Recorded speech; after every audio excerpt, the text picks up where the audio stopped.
Invisible Helper by C.W. Leadbeater. Read by Ajahn Shaman Shu. Welcome, seekers of truth, wisdom, and divine knowledge. I am Ajahn Shaman Shu, and it is my honor to guide you on this sacred journey through the teachings of the cosmic masters, ancient wisdom, and the spiritual sciences. Before we begin, I invite you to take a deep breath. Still your mind and open your heart to receive the timeless knowledge encoded in these sacred texts. Whether you are here to heal, to grow, to unlock the power of your mind, or to expand into your highest potential, know that you are divinely guided and supported. Each word we explore together carries the frequency of transformation. These teachings from the masters of the ages have the power to shift your reality, elevate your consciousness, and align you with universal truth. Today we enter the realms of healing, wealth, cosmic power, and spiritual mastery. As we read, I encourage you to listen not only with your ears, but with the deepest parts of your soul. Let the wisdom permeate your being, transforming your thoughts, your energy, and your life. As a student of the cosmic masters and a humble channel of the divine, I share these teachings with reverence for their power and the potential they hold to unlock the greatness within you. May these words be more than just knowledge.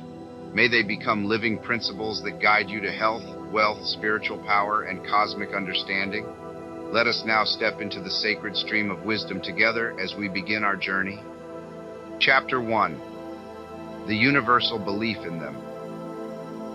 It is one of the most beautiful characteristics of theosophy that it gives back to people in a more rational form everything which was really useful and helpful to them in the religions which they have outgrown.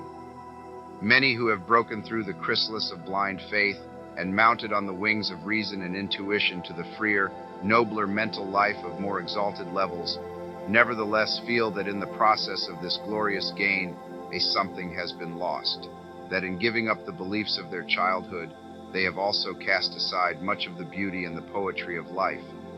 If, however, their lives in the past have been sufficiently good to earn for them the opportunity of coming under the benign influence of theosophy, they very soon discover that even in this particular, there has been no loss at all, but an exceeding great gain, that the glory and the beauty and the poetry are there in fuller measure than they had ever hoped before, and no longer as a mere pleasant dream from which the cold light of common sense may at any time rudely awaken them, but as truths of nature which will bear investigation, which become only brighter, fuller, and more perfect as they are more accurately understood.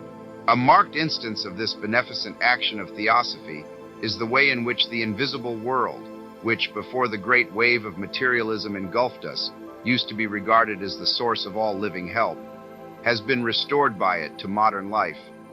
All the charming folklore of the elf, the brownie and the gnome, of the spirits of air and water, of the forest, the mountain and the mine, is shown by it to be no more meaningless superstition, but to have a basis of actual and scientific fact behind it. Its answer to the great fundamental question, if a man die, shall he live again, is equally definite and scientific, and its teaching on the nature and conditions of the life after death throws a flood of light upon much that, for the Western world at least, was previously wrapped in impenetrable darkness. It cannot be too often repeated that in this teaching as to the immortality of the soul and the life after death, theosophy stands in a position totally different from that of ordinary religion. It does not put forward these great truths merely on the authority of some sacred book of long ago. In speaking of these subjects, it is not dealing with pious opinions or metaphysical speculations, but with solid, definite facts, as real and as close to us as the air we breathe or the houses we live in, facts of which many among us have constant experience, facts among which lies the daily work of some of our students, as will presently be seen. Among the beautiful conceptions which theosophy has restored to us stands preeminent that of the great helpful agencies of nature. The belief in these has been worldwide from the earliest dawn of history, and is universal even now outside the narrow domains of Protestantism, which has emptied and darkened the world for its votaries by its attempt to do away with the natural and perfectly true idea of intermediate agents and reduce everything to the two factors of man and deity. a device whereby the conception of deity has been infinitely degraded and man has remained unhelped. A moment's thought will show that the ordinary view of providence, the conception of an erratic interference by the central power of the universe with the result of his own decrees, would imply the introduction of partiality into the scheme, and therefore of the whole train of evils which must necessarily follow upon its heels. The theosophical teaching, that a man can be thus specially helped only when his past actions have been such as to deserve this assistance, and that even then the help will be given through those who are comparatively near his own level, is free from this serious objection. And it furthermore brings back to us the older and far grander conception of an unbroken ladder of living beings extending down from the Logos himself to the very dust beneath our feet. In the East, the existence of the invisible helpers has always been recognized, though the names given and the characteristics attributed to them naturally vary in different countries. And even in Europe we have had the old Greek stories of the constant interference of the gods in human affairs, and the Roman legend that Castor and Pollux led the legions of the infant republic in the Battle of Lake Regillus. Nor did such a conception die out when the classical period ended, for these stories have their legitimate successors in medieval tales of saints who appeared at critical moments and turned the fortune of war in favor of the Christian hosts, or of guardian angels who sometimes stepped in and saved a pious traveler from what would otherwise have been certain destruction. Chapter 2.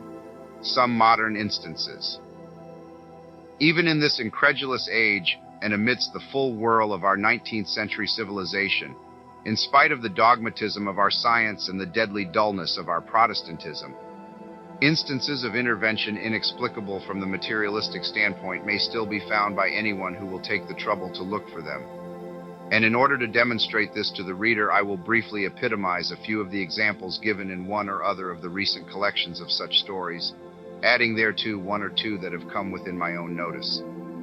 One very remarkable feature of these more recent examples is that the intervention seems nearly always to have been directed towards the helping or saving of children. An interesting case which occurred in London only a few years ago was connected with the preservation of a child's life in the midst of a terrible fire, which broke out in a street near Holborn and entirely destroyed two of the houses there. The flames had obtained such hold before they were discovered that the firemen were unable to save the houses, but they succeeded in rescuing all the inmates except two, an old woman who was suffocated by the smoke before they could reach her, and a child about 5 years old, whose presence in the house had been forgotten in the hurry and excitement of the moment. The mother of the child, it seems, was a friend or relative of the landlady of the house, and had left the little creature in her charge for the night, because she was herself obliged to go down to Colchester on business. It was not until everyone else had been rescued and the whole house was wrapped in flame that the landlady remembered with a terrible pang the trust that had been confided to her. It seemed hopeless then to attempt to get at the garret where the child had been put to bed, but one of the firemen heroically resolved to make the desperate effort, and after receiving minute directions as to the exact situation of the room, plunged in among the smoke and flame. He found the child and brought him forth entirely unharmed, but when he rejoined his comrades, he had a very singular story to tell. He declared that when he reached the room, he found it in flames, and most of the floor already fallen, but the fire had curved round the room towards the window in an unnatural and unaccountable manner, the like of which in all his experience he had never seen before, so that the corner in which the child lay was wholly untouched, although the very rafters of the fragment of floor on which his little crib stood were half burnt away. The child was naturally very much terrified, but the fireman distinctly and repeatedly declared that as at great risk he made his way towards him, he saw a form like an angel. Here his exact words are given, a something all gloriously white and silvery, bending over the bed and smoothing down the counterpane. He could not possibly have been mistaken about it, he said, for it was visible in a glare of light for some moments, and in fact disappeared only when he was within a few feet of it. Another curious feature of this story is that the child's mother found herself unable to sleep that night down at Colchester, but was constantly harassed by a strong feeling that something was wrong with her child, insomuch that at last she was compelled to rise and spend some time in earnest prayer, that the little one might be protected from the danger which she instinctively felt to be hanging over him. The intervention was thus evidently what a Christian would call an answer to prayer. A theosophist, putting the same idea in more scientific phraseology, would say that her intense outpouring of love constituted a force which one of our invisible helpers was able to use for the rescue of her child from a terrible death.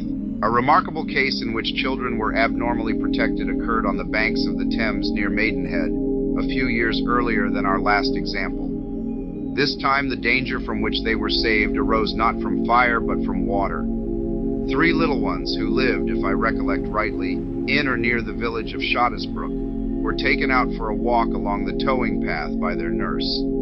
They rushed suddenly round a corner upon a horse which was drawing a barge, and in the confusion 2 of them got on the wrong side of the tow rope and were thrown into the water. The boatman, who saw the accident, sprang forward to try to save them, and he noticed that they were floating high in the water, in quite an unnatural way, like, as he said, and moving quietly towards the bank. This was all that he and the nurse saw, but the children each declared that a beautiful person, all white and shining, stood beside them in the water, held them up and guided them to the shore. Nor was their story without corroboration, for the bargeman's little daughter, who ran up from the cabin when she heard the screams of the nurse, also affirmed that she saw a lovely lady in the water dragging the 2 children to the bank. Without fuller particulars than the story gives us, it is impossible to say with certainty from what class of helpers this angel was drawn. But the probabilities are in favor of its having been a developed human being functioning in the astral body, as will be seen when later on we deal with this subject from the other side, as it were, from the point of view of the helpers rather than the helped. A case in which the agency is somewhat more definitely distinguishable is related by the well-known clergyman Dr. John Mason Neal. He states that a man who had recently lost his wife was on a visit with his little children at the country house of a friend. It was an old, rambling mansion, and in the lower part of it there were long, dark passages in which the children played about with great delight. But presently they came upstairs very gravely, and 2 of them related that as they were running down one of these passages they were met by their mother, who told them to go back again, and then disappeared. Investigation revealed the fact that if the children had run but a few steps farther, they would have fallen down a deep uncovered well which yawned full in their path, so that the apparition of their mother had saved them from almost certain death.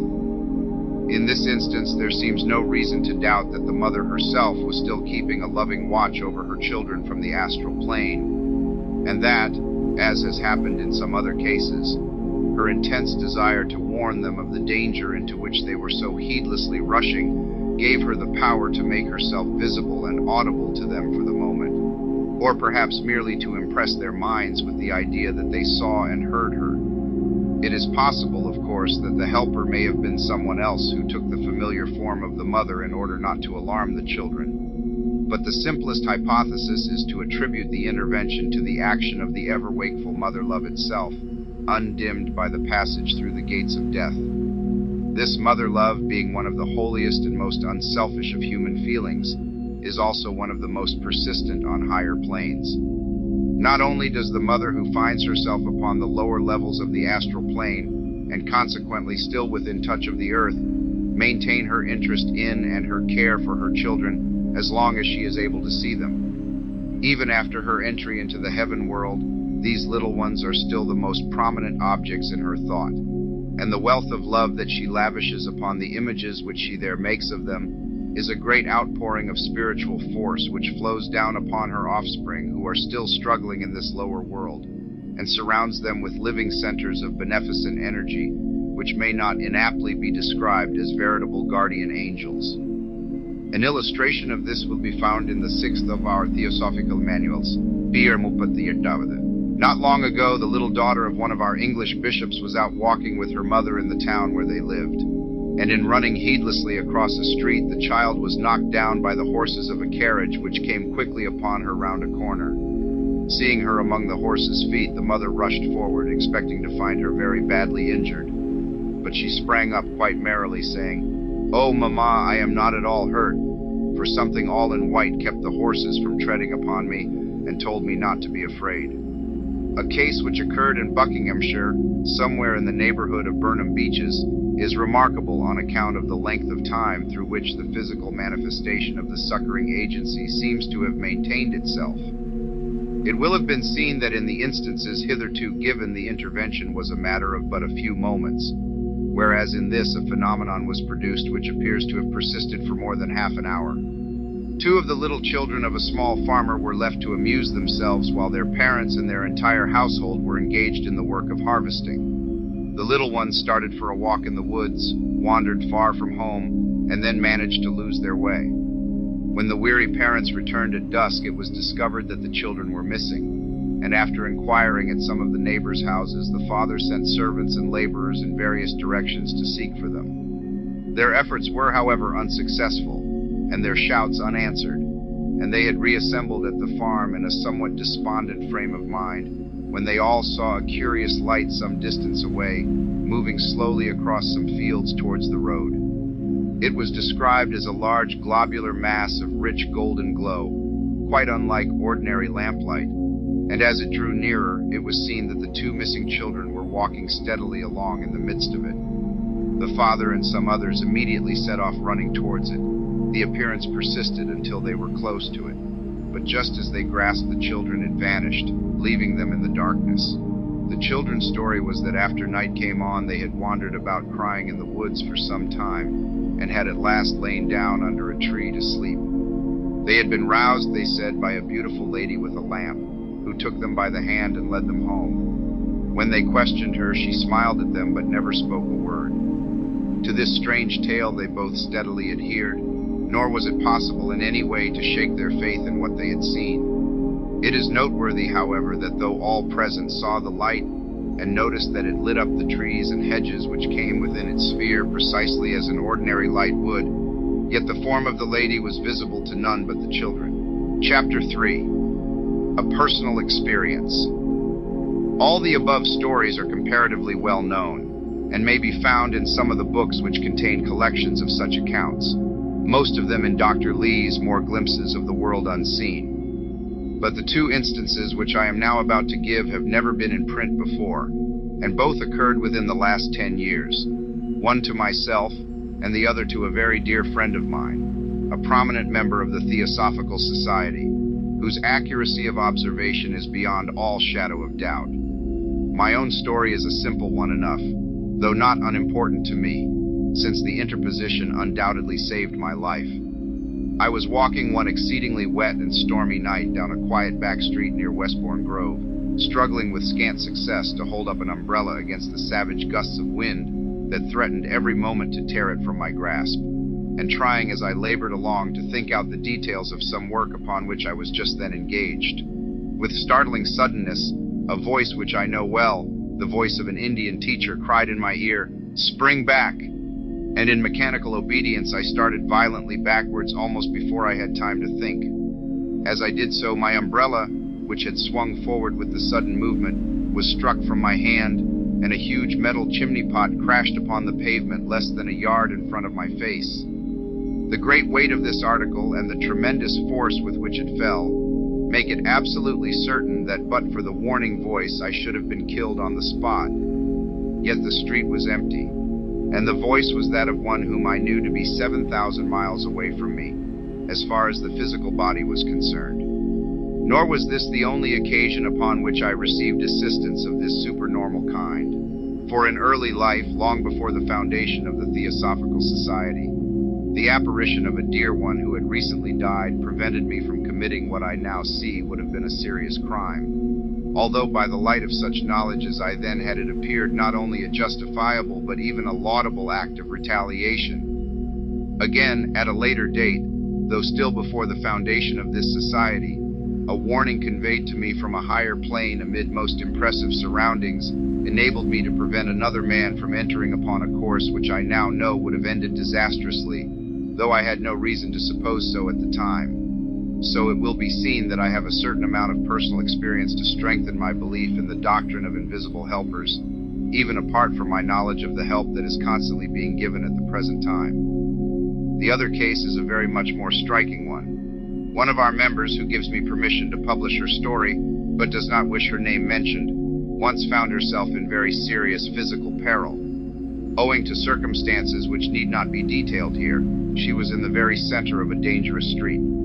Fracas, and seeing several men struck down and evidently badly hurt close to her, was in momentary expectation of a similar fate, since escape from the crush seemed quite impossible. Suddenly she experienced a curious sensation of being whirled out of the crowd, and found herself standing quite uninjured and entirely alone in a small by-street parallel with the one in which the disturbance had taken place.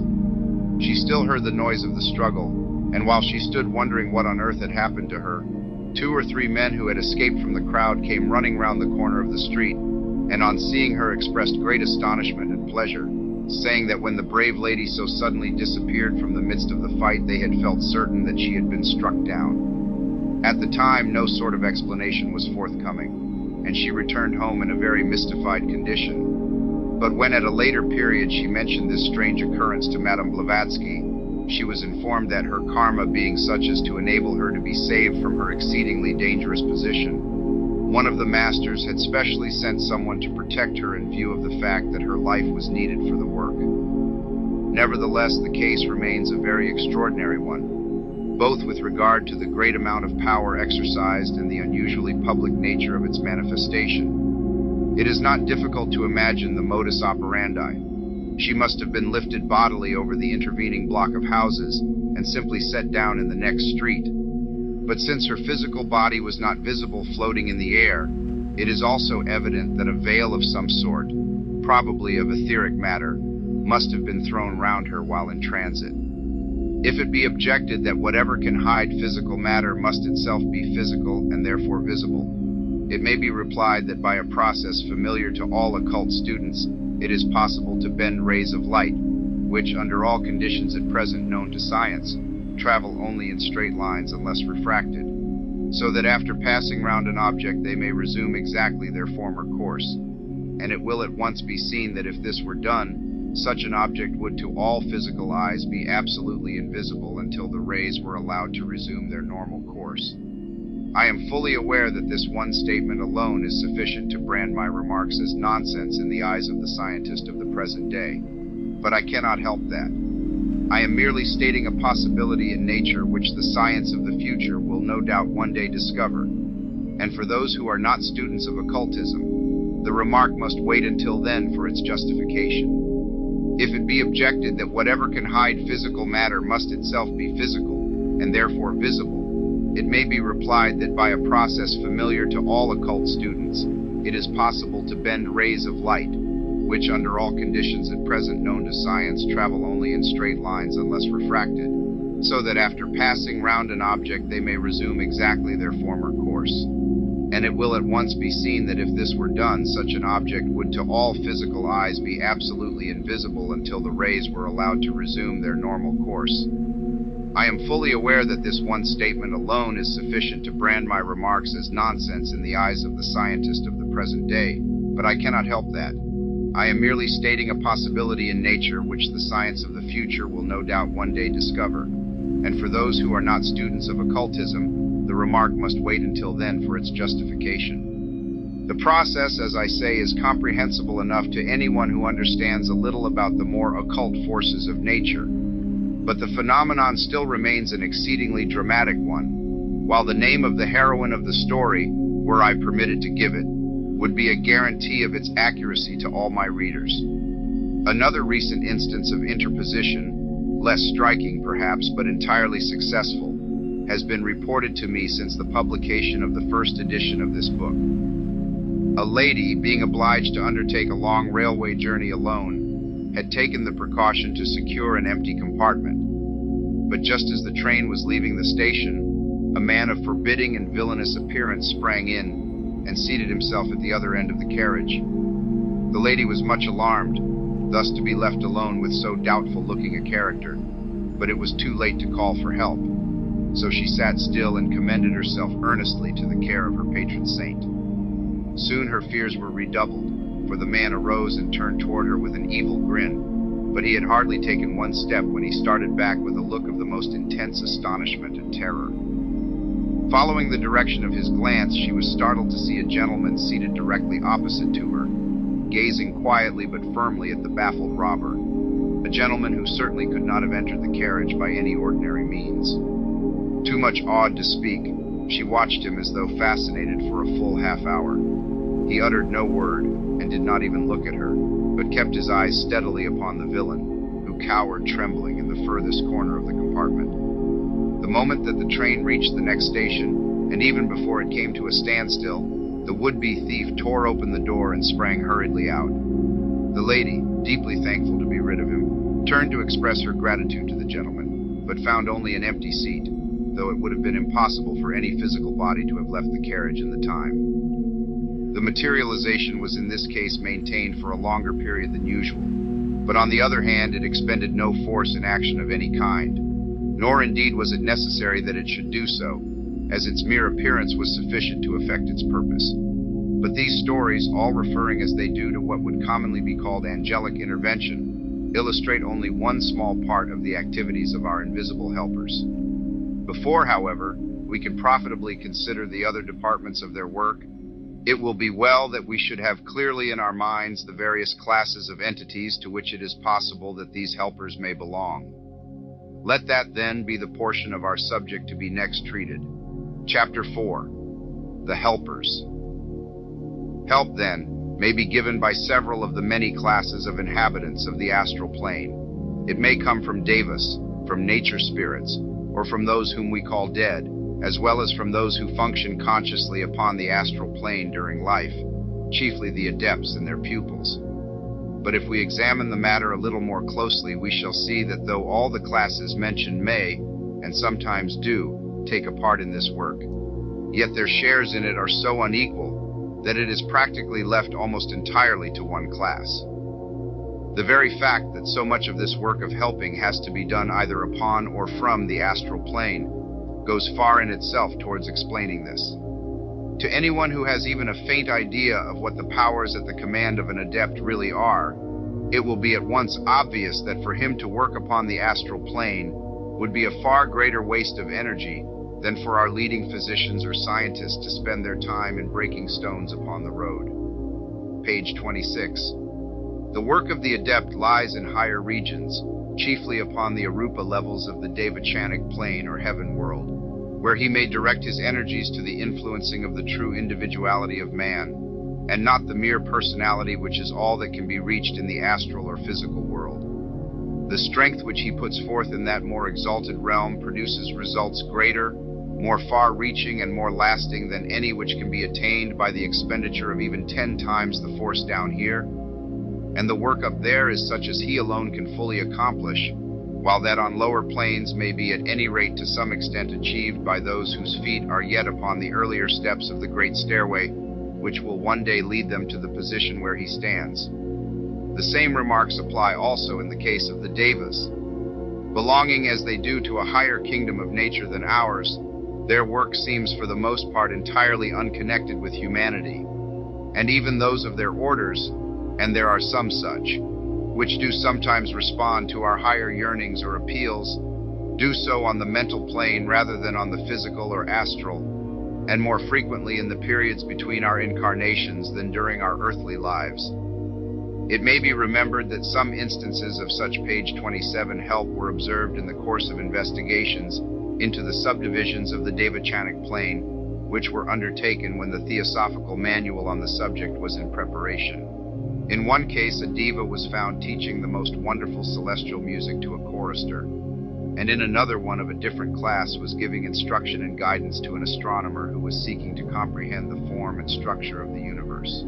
These two were but examples of many instances in which the great Deva kingdom was found to be helping onward the evolution and responding to the higher aspirations of man after death. And there are methods by which, even during earth life, these great ones may be approached, and an infinity of knowledge acquired from them, though even then such intercourse is gained rather by rising to their plane than by invoking them to descend to ours. In the ordinary events of our physical life, the Deva very rarely interferes. Indeed, he is so fully occupied with the far grander work of his own plane that he is probably scarcely conscious of this.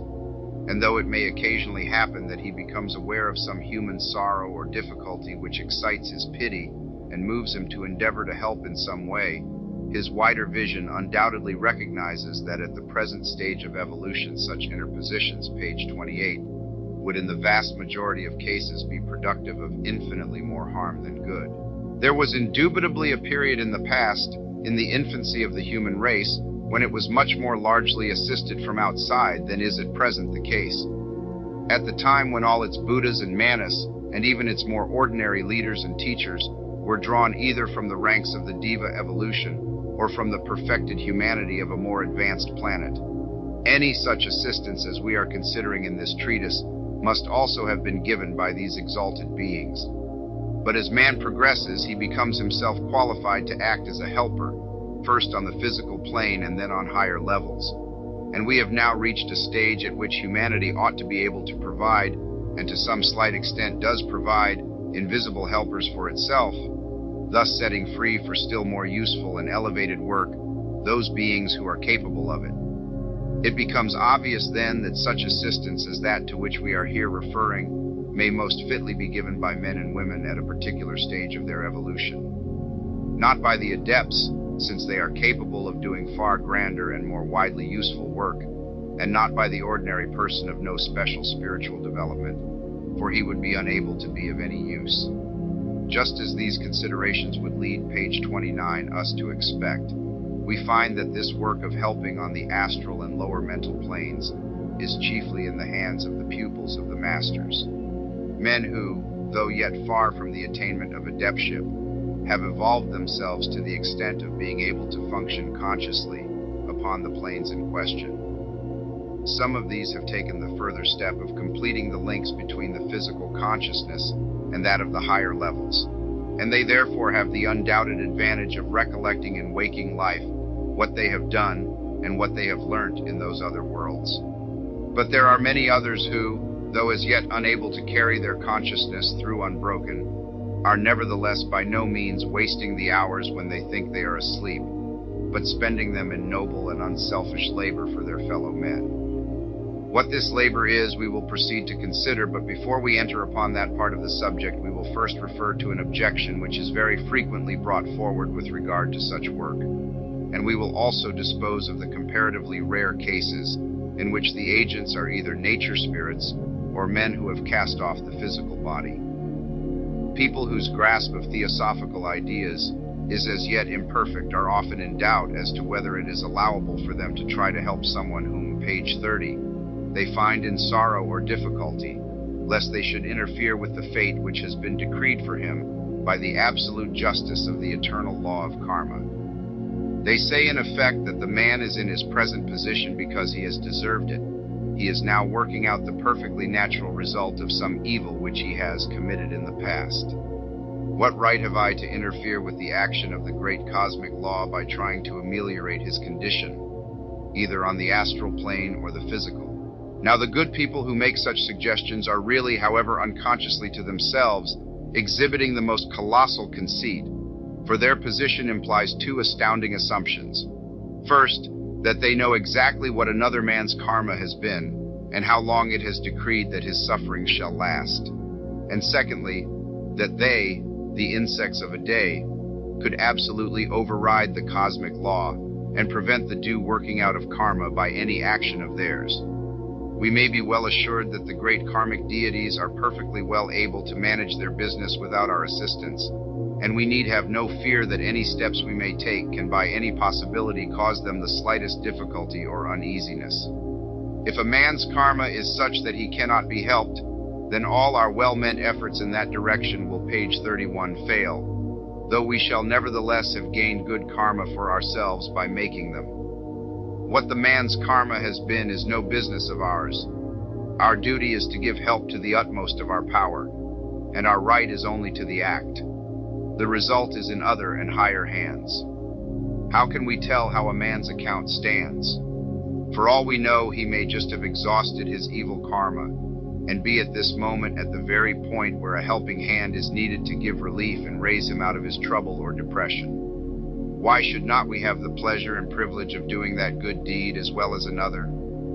If we can help him, then that fact of itself shows that he has deserved to be helped, but we can never know unless we try. In any case, the law of karma will take care of itself, and we need not trouble ourselves about it. The cases in which assistance is given to mankind by nature spirits are few. The majority of such creatures shun the haunts of man and retire before him, disliking his emanations and the perpetual bustle and unrest which he creates all around him. Also, except some of their higher orders, they are generally inconsequent and thoughtless, more like happy children at play under exceedingly favorable physical conditions than like grave and responsible entities. Still, it sometimes happens that one of page 32, them will become attached to a human being and do him many a good turn. But at the present stage of its evolution, this department of nature cannot be relied upon for anything like steady cooperation in the work of invisible helpers. For a fuller account of the nature spirits, the reader is referred to the 5th of our theosophical manuals. Again, help is sometimes given by those recently departed, those who are still lingering on the astral plane, and still in close touch with earthly affairs, as probably in the above-mentioned case of the mother who saved her children from falling down a well. But it will readily be seen that the amount of such help available must naturally be exceedingly limited.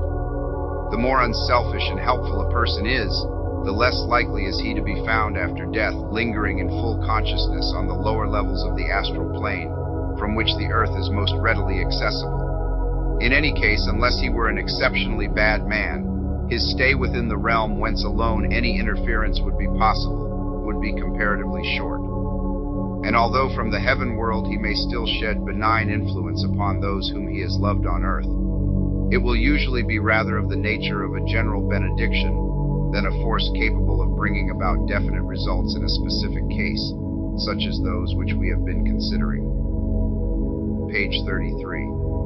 Again, many of the departed who wish to help those whom they left behind find themselves quite unable to influence them in any way, since to work from one plane upon an entity on another requires either very great sensitiveness on the part of that entity, or a certain amount of knowledge and skill on the part of the operator. Therefore, although instances of apparition shortly after death are by no means uncommon, it is rare to find one in which the departed person has really done anything useful, or succeeded in impressing what he wished upon the friend or relation whom he visited. There are such cases, of course, a good many of them when we come to put them all together, but they are not numerous compared to the great number of ghosts who have succeeded in showing themselves, so that but little help is usually given by the dead. Indeed, as will presently be explained, it is far more common for them to be themselves in need of assistance than to be able to accord it to others. At present, therefore, the main bulk of the work which has to be done along these lines falls to the share of those living persons who are able to function consciously on the astral plane. Chapter 5. The Reality of Superphysical Life. It seems difficult for those who are accustomed only to the ordinary and somewhat materialistic lines of thought of the 19th century to believe in and realize fully a condition of perfect consciousness apart from the physical body. Every Christian, at any rate, is bound by the very foundations of his creed to believe that he possesses a soul. But if you suggest to him the possibility that that soul may be a sufficiently real thing to become visible under certain conditions apart from the body either during life or after death, the chances are 10 to 1 that he will scornfully tell you that he does not believe in ghosts, and that such an idea is nothing but an anachronistic survival of an exploded medieval superstition. If, therefore, we are at all to comprehend the work of the band of invisible helpers, and perchance ourselves to learn to assist in it, we must shake ourselves free from the trammels of contemporary thought on these subjects, and endeavor to grasp the great truth, now a demonstrated fact to many among us. Page 35. That the physical body is in simple truth nothing but a vehicle or vesture of the real man. It is put off permanently at death, but it is also put off temporarily every night when we go to sleep. Indeed, the process of falling asleep consists in this very action of the real man and his astral vehicle slipping out of the physical body. Again, I repeat, this is no mere hypothesis or ingenious supposition.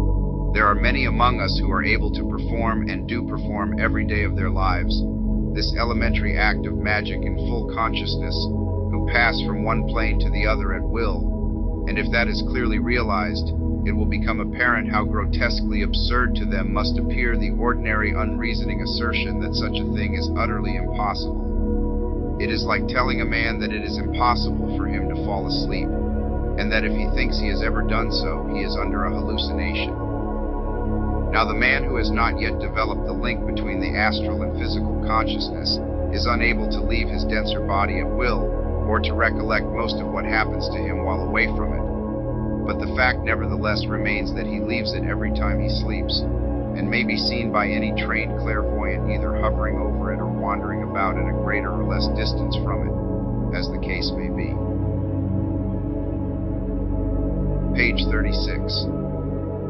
The entirely undeveloped person usually floats close above his physical body, scarcely less asleep than it is, and comparatively shapeless and inchoate, and it is found that he cannot be drawn away from the immediate neighborhood of that physical body without causing serious discomfort, which would in fact awaken it. As the man evolves, however, his astral body grows more definite and more conscious, and so becomes a fitter vehicle for him. In the case of the majority of intelligent and cultured people, the degree of consciousness is already very considerable, and a man who is at all spiritually developed is as fully himself in that vehicle as in this denser body. But though he may be fully conscious on the astral plane during sleep, and able to move about on it freely if he wishes to do so, it does not yet follow that he is ready to join the band of helpers. Most people at this stage are so wrapped up in their own train of thought, usually a continuation of some line taken up in waking hours, that they are like a man in a brown study, so much absorbed as to be practically entirely heedless of all that is going on about them. And in many ways it is well that this is so, for there is much upon the astral plane which might be unnerving and terrifying to one who had not the courage born of full knowledge as to the real nature of all that he would see. Sometimes a man gradually rouses himself out of this condition, wakes up to the astral world around him, as it were. But more often he remains in that state until someone who is already active there takes him in hand and wakens him. This is, however, not a responsibility to be lightly undertaken, for while it is comparatively easy thus to wake a man up on the astral plane, it is practically impossible, except by a most undesirable exercise of mesmeric influence, to put him to sleep again. So that before a member of the band of workers will thus awaken a dreamer, he must fully satisfy himself that the man's disposition is such that he will make good use of the additional powers that will then be put into his hands, and also that his knowledge and his courage are sufficient to make it reasonably certain that no harm will come to him as a result of the action. Such awakening so performed will put a man in a position to join, if he will, the band of those who help mankind. But it must be clearly understood that this does not necessarily or even usually bring with it the power of remembering in the waking consciousness anything which has been done. That capacity has to be attained by the man for himself, and in most cases it does not come for years afterwards, perhaps not even in the same life. But happily this lack of memory in the body in no way impedes the page 38 workout of the body, so that except for the satisfaction to a man of knowing during his waking hours upon what work he has been engaged during his sleep, it is not a matter of importance. What really matters is that the work should be done, not that we should remember who did it.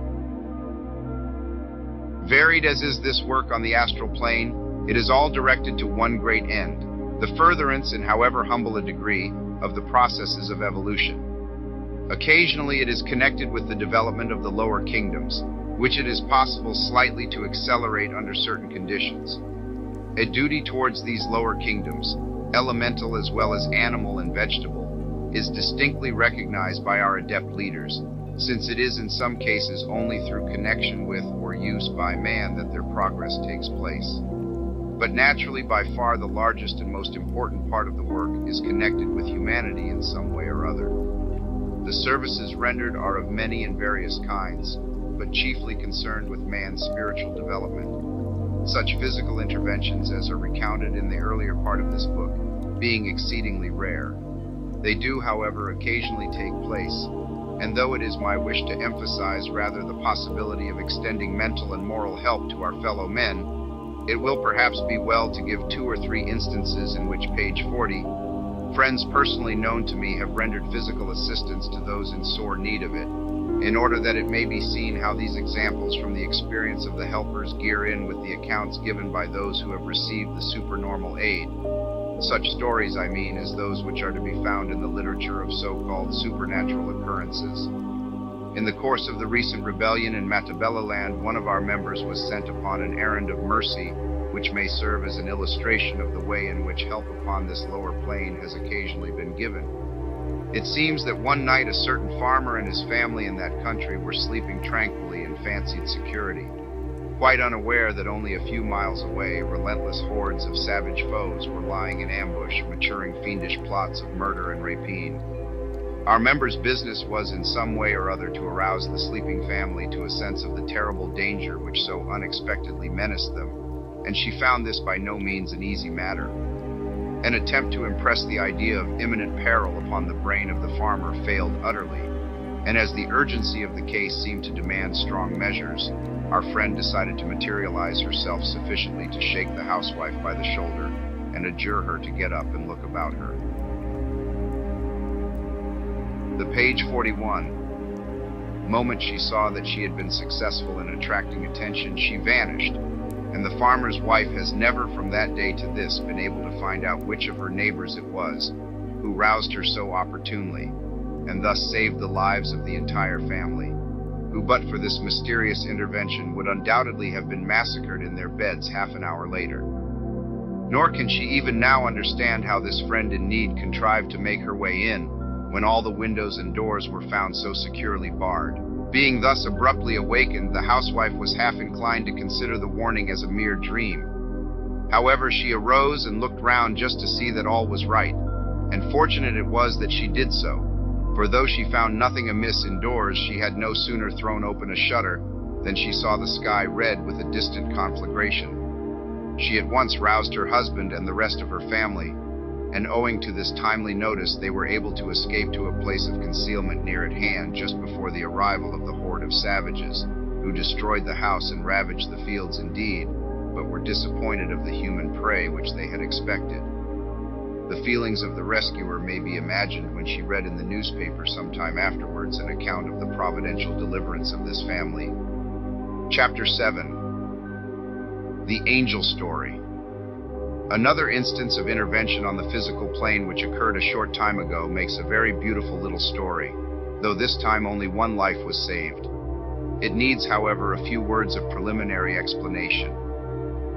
Among our band of helpers here in Europe are two who were brothers long ago in ancient Egypt, and are still warmly attached to one another. In this present incarnation there is a wide difference in age between them, one being advanced in middle life, while the other was at that time a mere child in the physical body, though an ego of considerable advancement and promise. Naturally, it falls to the lot of the elder to train and guide the younger in the occult work to which they are so heartily devoted, and as both are fully conscious and active on the astral plane, they spend most of the time during which their grosser bodies are asleep in laboring together under the direction of their common master, and giving to both living and dead such help as is within their power. I will quote the story of the particular incident which I wish to relate from a letter written by the elder of the two helpers immediately after its occurrence, as the description there given is more vivid and picturesque than any account in the third person could possibly be. We were going about quite other business when Cyril suddenly cried, "What's that?" For we heard a terrible scream of pain or fright. In a moment we were on the spot and found that a boy of about 11 or 12 had fallen over a cliff onto some rocks below and was very badly hurt. He had broken a leg and an arm, poor fellow, but what was still worse was a dreadful cut in the thigh, from which blood was pouring in a torrent. Cyril cried, "Let us help him quick or he'll die." In emergencies of this kind one has to think quickly. There were clearly two things to be done: that bleeding must be stopped and physical help must be procured. I was obliged to materialize either Cyril or myself, for we wanted physical hands at once to tie a bandage, and besides it seemed better that the poor boy should see someone standing by him in his trouble. I felt that while undoubtedly he would be more at home with Cyril than with me, I should probably be more readily able to procure help, page 44, than Cyril would, so the division of labor was obvious. The plan worked capitally. I materialized Cyril instantly. He does not know yet how to do it for himself, and told him to take the boy's neckerchief and tie it round the thigh and twist a stick through it. "Won't it hurt him terribly?" said Cyril. But he did it, and the blood stopped flowing. The injured boy seemed half unconscious and could scarcely speak, but he looked up at the shining little form bending so anxiously over him and asked, "Be you an angel, master?" Cyril smiled so prettily and replied, "No, I'm only a boy, but I've come to help you." And then I left him to comfort the sufferer while I rushed off for the boy's mother, who lived about a mile away. The trouble I had to force into that woman's head the conviction that something was wrong, and that she must go and see about it, you would never believe. But at last she threw down the pan she was cleaning and said aloud, "Well, I don't know what's come over me, but I must go and find the boy." When she once started, I was able to guide her without much difficulty, though all the time I was holding Cyril together by willpower, lest the poor child's angel should suddenly vanish from before his eyes. Page 45. You see, when you materialize a form, you are changing matter from its natural state into another, temporarily opposing the cosmic will, as it were. And if you take your mind off it for 1/2 second, back it flies into its original condition like a flash of lightning. So I could not give more than half my attention to that woman, but still I got her along somehow. And as soon as she came round the corner of the cliff, I let Cyril disappear, but she had seen him, and now that village has one of the best attested stories of angelic intervention on record. The accident happened in the early morning, and the same evening I looked in, astrally, upon the family to see how matters were going on. The poor boy's leg and arm had been set, and the great cut bandaged, and he lay in bed looking very pale and weak, but evidently going to recover in time. The mother had a couple of neighbors in, and was telling them the story, and a curious tale it sounded to one who knew the real facts. She explained in very many words how she couldn't tell what it was, but something came over her all in a minute, like making her feel something had happened to the boy, and she must go out and see after him. How at first she thought it was nonsense and tried to throw off the feeling, but at page 46 warn't no use, she just had to go. She told how she didn't know what made her go round by that cliff more than any other way, but it just happened so, and as she turned round the corner there, she saw him lying propped up against a rock, and kneeling beside him was the beautifulest child ever she saw, dressed all in white and shining, with rosy cheeks and lovely brown eyes, and how he smiled at her so heavenly-like. And then all in a moment he was not there, and at first she was so startled she didn't know what to think.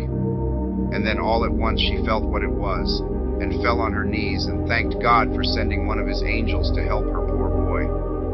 Then she told how when she lifted him to carry him home, she wanted to take off the handkerchief that was cutting into his poor leg so, but he would not let her because he said the angel had tied it and said he was not to touch it. And how when she told the doctor this afterwards, he explained to her that if she had unfastened it, the boy would certainly have died. Then she repeated the boy's part of the tale, how the moment after he fell, this lovely little angel came to him. He knew it was an angel because he knew there had been nobody in sight for half a mile round when he was at the top of the cliff, just page 47 before, only he could not understand why it hadn't any wings, and why it said it was only a boy, how it lifted him against the rock and tied up his leg, and then began to talk to him and tell him he need not be frightened because somebody was gone to fetch mother and she would be there directly, how it kissed him and tried to make him comfortable, and how its soft, warm little hand held his all the time, while it told him strange, beautiful stories which he could not clearly remember, but he knew they were very good because he had almost forgotten he was hurt until he saw mother coming. And how then it assured him he would soon be well again, and smiled and squeezed his hand, and then somehow it was gone. Since then there has been quite a religious revival in that village. Their minister has told them that so signal an interposition of divine providence must have been meant as a sign to them, to rebuke scoffers and to prove the truth of Holy Scripture and of the Christian religion. And nobody seems to see the colossal conceit involved in such an astonishing proposition. But the effect on the boy has been undoubtedly good, morally as well as physically. By all accounts he was a careless enough young scamp before, but now he feels his angel may be near him at any page 48 time, and he will never do or say anything rough or coarse or angry, lest it should see or hear. The one great desire of his life is that someday he may see it again, and he knows that when he dies, its lovely face will be the first to greet him on the other side. A beautiful and pathetic little story, truly. The moral drawn from the occurrence by the village and its minister is perhaps somewhat of a non sequitur. Yet the testimony to the existence of at least something beyond this material plane must surely do the people more good than harm. And after all, the mother's conclusion from what she saw was a perfectly correct one, though more accurate knowledge would probably have led her to express it a little differently. An interesting fact afterwards discovered by the investigations of the writer of the letter throws a curious sidelight upon the reasons underlying such incidents. It was found that the two boys had met before, and that some thousands of years ago the one who fell from the cliff had been the slave of the other, and had once saved his young master's life at the risk of his own, and had been liberated in consequence. And now, long afterwards, the master not only repays the debt in kind, but also gives his former slave a high ideal and an inducement to morality of life, which will probably change the whole, page 49, course of his future evolution. So true is it that no good deed ever goes unrewarded by karma, however tardy it may seem in its action, that though the mills of God grind slowly, yet they grind exceeding small. Though with patience stands he waiting, with exactness grinds he all. Another piece of work done by the same boy Cyril furnishes an almost exact parallel to some of the stories from the books which I have given in earlier pages. He and his older friend, it seems, were passing along in the prosecution of their usual work one night, when they noticed the fierce glare of a big fire below them, and promptly dived down to see if they could be of any use.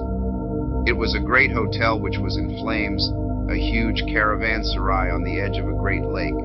The house, many stories in height, formed three sides of a square round a sort of garden, planted with trees and flowers, while the lake formed the fourth side. The two wings ran right down to the lake, the big bay windows which terminated them almost projecting over the water, so as to leave only quite a narrow passageway under them at the two sides. The front and wings were built round inside wells, which contained also the latticework shafts of the lifts, so that when once the fire broke out, it, page 51, spread with almost incredible rapidity, and before our friends saw it on their astral journey, all the middle floors in each of the three great blocks were in flames. Fortunately, the inmates, except one little boy, had already been rescued, though some of them had sustained very serious burns and other injuries. This little fellow had been forgotten in one of the upper rooms of the left wing, for his parents were out at a ball and knew nothing of the fire, while naturally enough no one else thought of the lad till it was far too late. The fire had gained such a hold on the middle floors of that wing that nothing could have been done, even if anyone had remembered him, as his room faced onto the inner garden which has been mentioned, so that he was completely cut off from all outside help.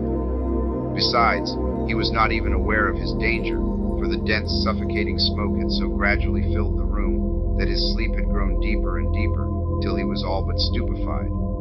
In this state he was discovered by Cyril, who seems to be specially attracted towards children in need or danger. He first tried to make some of the people remember the boy, but in vain, and in any case it seemed scarcely possible that they could have helped him, so that it was soon evident that this was, page 52, merely a waste of time. The older helper then materialized Cyril as before in the room, and set him to work to awaken and rouse up the more than half-stupefied child. After a good deal of difficulty, this was accomplished to some extent, but the boy remained in a half-dazed, semi-conscious condition through all that followed, so that he needed to be pushed and pulled about, guided and helped at every turn. The two boys first crept out of the room into the central passage which ran through the wing, and then, finding that the smoke and the flames beginning to come through the floor made it impassable for a physical body, Cyril got the other boy back into the room again and out of the window onto a stone ledge, about a foot wide, which ran right along the block just below the windows. Along this he managed to guide his companion, half balancing himself on the extreme edge of the ledge and half floating on air, but always placing himself outside of the other, so as to keep him from dizziness and prevent him from feeling afraid of a fall. Towards the end of the block nearest the lake, in which direction the fire seemed less developed, They climbed in through an open window and again reached the passage, hoping to find the staircase at that end still passable. But it too was full of flame, page 53, and smoke, so they crawled back along the passage, Cyril advising his companion to keep his mouth close to the ground, till they reached the latticed cage of the lift running down the long well in the center of the block. The lift, of course, was at the bottom, but they managed to clamber down the lattice work inside the cage till they stood on the roof of the elevator itself. Here they found themselves blocked, but luckily Cyril discovered a doorway opening from the cage of the lift onto a sort of entresol just above the ground floor. Through this they reached a passage which they crossed, the little boy being half stifled by the smoke. Then they made their way through one of the rooms opposite, and finally, clambering out of the window, found themselves on the top of the veranda which ran along in front of the ground floor, between it and the garden. Thence it was easy enough to swarm down one of the pillars and reach the garden itself. But even there the heat was intense, and the danger when the walls should fall very considerable. So Cyril tried to conduct his charge round the end first of one, then of the other wing. But in both cases the flames had burst through, and the narrow, overhung passages were quite impassable. Finally they took refuge in one of the pleasure boats which were moored to the page 54 steps of the quay at the side of the garden next the lake, and casting loose rowed out onto the water. Cyril intended to row round past the burning wing and land the boy whom he had saved, but when they got some little way out they fell in with a passing lake steamer and were seen, for the whole scene was lit up by the glare of the burning hotel, till everything was as plain as in broad daylight. The steamer came alongside the boat to take them off, but instead of the two boys they had seen, the crew found only one, for his older friend had promptly allowed Cyril to slip back into his astral form, dissipating the denser matter which had made for the time a material body, and he was therefore now invisible. A careful search was made, of course, but no trace of the second boy could be found, and so it was concluded that he must have fallen overboard and been drowned just as they came alongside. The child who had been rescued fell into a dead faint as soon as he was safe on board, so they could get no information from him. And when he did recover, all he could say was that he had seen the other boy the moment before they came alongside, and then knew nothing more. The steamer was bound down the lake to a place some 2 days' sail distant, and it was a week or so before the rescued boy could be restored to his parents, page 55, who of course thought that he had perished in the flames, for though an effort was made to impress on their minds the fact that their son had been saved, it was found impossible to convey the idea to them, so it may be imagined how great was the joy of the meeting. The boy is still well and happy, and is never weary of relating his wonderful adventure. Many a time he has regretted that the kind friend who saved him should have perished so mysteriously at the very moment when all the danger seemed over at last. Indeed, he has even ventured to suggest that perhaps he didn't perish after all, that perhaps he was a fairy prince. But of course this idea elicits nothing but tolerant smiles of superiority from his elders. The karmic link between him and his preserver has not yet been traced, but no doubt there must be one somewhere. Chapter 9. Materialization and Repercussion. On meeting with a story such as this, students often inquire whether the invisible helper is perfectly safe amidst these scenes of deadly peril. Whether, for example, this boy who was materialized in order to save another from a burning house was not himself in some danger. Whether his physical body would not have suffered in any way by repercussion if his materialized form had passed through the flames, or fallen from the high ledge on the edge of which he walked so unconcernedly. In fact, since we know that in many cases the connection between a materialized form and a physical body is sufficiently close to produce repercussion, might it not have occurred in this case? Now, this subject of repercussion is an exceedingly abstruse and difficult one, and we are by no means yet in a position fully to explain its very remarkable phenomenon. Indeed, in order to understand the matter perfectly, it would probably be necessary to comprehend the laws of sympathetic vibration on more page 57 planes than one. Still, we do know by observation some of the conditions which permit its action, and some which definitely exclude it, and I think we are warranted in saying that it was absolutely impossible here. To see why this is so, we must first remember that there are at least 3 well-defined varieties of materialization, as anyone who has at all an extended experience of spiritualism will be aware. I am not concerned at the moment to enter upon any explanation as to how these 3 varieties are respectively produced, but am merely stating the indubitable fact of their existence. 1. There is the materialization which, though tangible, is not visible to ordinary physical sight. Of this nature are the unseen hands which so often clasp one's arm or stroke one's face at a séance, which sometimes carry physical objects through the air or make raps upon the table, though of course both these latter phenomena may easily be produced without a materialized hand at all. 2. There is the materialization which, though visible, is not tangible, the spirit form through which one's hand passes as through empty air. In some cases, this variety is obviously misty and impalpable, but in others its appearance is so entirely, page 58, normal, that its solidity is never doubted until someone endeavors to grasp it. 3. There is the perfect materialization which is both visible and tangible, which not only bears the outward semblance of your departed friend, but shakes you cordially by the hand with the very clasp that you know so well. Now, while there is a good deal of evidence to show that repercussion takes place under certain conditions in the case of this 3rd kind of materialization, it is by no means so certain that it can occur with the 1st or 2nd class. In the case of the boy helper, it is probable that the materialization would not be of the 3rd type, since the greatest care is always taken not to expend more force than is absolutely necessary to produce whatever result may be required. And it is obvious that less energy would be used in the production of the more partial forms which we have called the 1st and 2nd classes. The probability is that only the arm with which the boy held his little companion would be solid to the touch, and that the rest of his body, though looking perfectly natural, would have proved far less palpable if it had been tested. But apart from this probability, there is another point to be considered. When a full materialization takes place, whether the subject be living or dead, page 59, physical matter of some sort has to be gathered together for the purpose.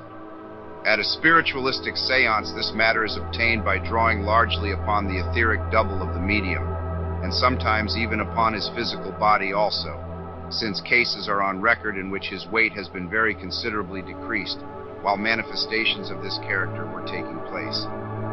This method is employed by the directing entities of the séance, simply because when an available medium is within reach, it is very much the easiest way in which a materialization can be brought about.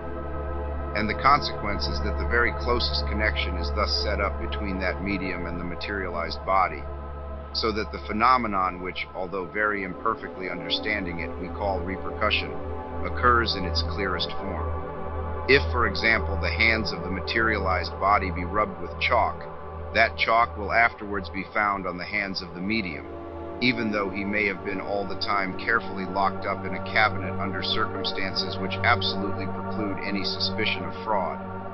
If any injury be inflicted upon the materialized form, that injury will be accurately reproduced upon the corresponding part of the medium's body, while sometimes food of which the spirit form has partaken will be found to have passed into the body, page 60 of the medium. At least that happened in one case, at any rate within my own experience. It would be far otherwise, however, in the case which we have been describing. Cyril was thousands of miles from his sleeping physical body, and it would therefore be quite impossible for his friend to draw etheric matter from it, while the regulations under which all pupils of the great masters of wisdom perform their work of helping man would assuredly prevent him, even for the noblest purpose, from putting such a strain upon anyone else's body. Besides, it would be quite unnecessary, for the far less dangerous method invariably employed by the helpers when materialization seems desirable would be ready to his hand. The condensation from the circumambient ether, or even from the physical air, of such an amount of matter as may be requisite. This feat, though no doubt beyond the power of the average entity manifesting at a séance, presents no difficulty to a student of occult chemistry. But mark the difference in the result obtained. In the case of the medium, we have a materialized form in the closest possible connection with the physical body, made out of its very substance and therefore capable of producing all the phenomena of repercussion. In the case of the helper, we have indeed an exact reproduction of the physical body, but it is page 61, created by a mental effort out of matter entirely foreign to that body, and is no more capable of acting upon it by repercussion than an ordinary marble statue of the man would be. Thus it is that a passage through the flames or a fall from a high window ledge would have had no terrors for the boy helper, and that on another occasion a member of the band, though materialized, was able without any inconvenience to the physical body to go down in a sinking vessel. CP is 77. In both the incidents of his work that have been described above, it will have been noticed that the boy Cyril was unable to materialize himself, and that the operation had to be performed for him by an older friend. One more of his experiences is worth relating, for it gives us a case in which by intensity of pity and determination of will, he was able to show himself. A case somewhat parallel to that previously related of the mother, whose love enabled her somehow to manifest herself in order to save her children's lives. Inexplicable as it may seem, there is no doubt whatever of the existence and nature of this stupendous power of will over matter of all planes, so that if only the power be great enough, practically any result may be produced by its direct action, without any knowledge or even thought on the part of the page 62, man exercising that will as to how it is to do its work. We have had plenty of evidence that this power holds good in the case of materialization, although ordinarily it is an art which must be learnt just like any other. Assuredly, an average man on the astral plane could no more materialize himself without having previously learnt how to do it than the average man on this plane could play the violin without having previously learnt it. But there are exceptional cases, as will be seen from the following narrative. Chapter 10, The Two Brothers. This story has been told by a pen of far greater dramatic capability than mine, and with a wealth of detail for which I have here no space, in the Theosophical Review of November, 1897, page 229. To that account I would refer the reader, since my own description of the case will be a mere outline, as brief as is consistent with clearness. The names given are of course fictitious, but the incidents are related with scrupulous accuracy.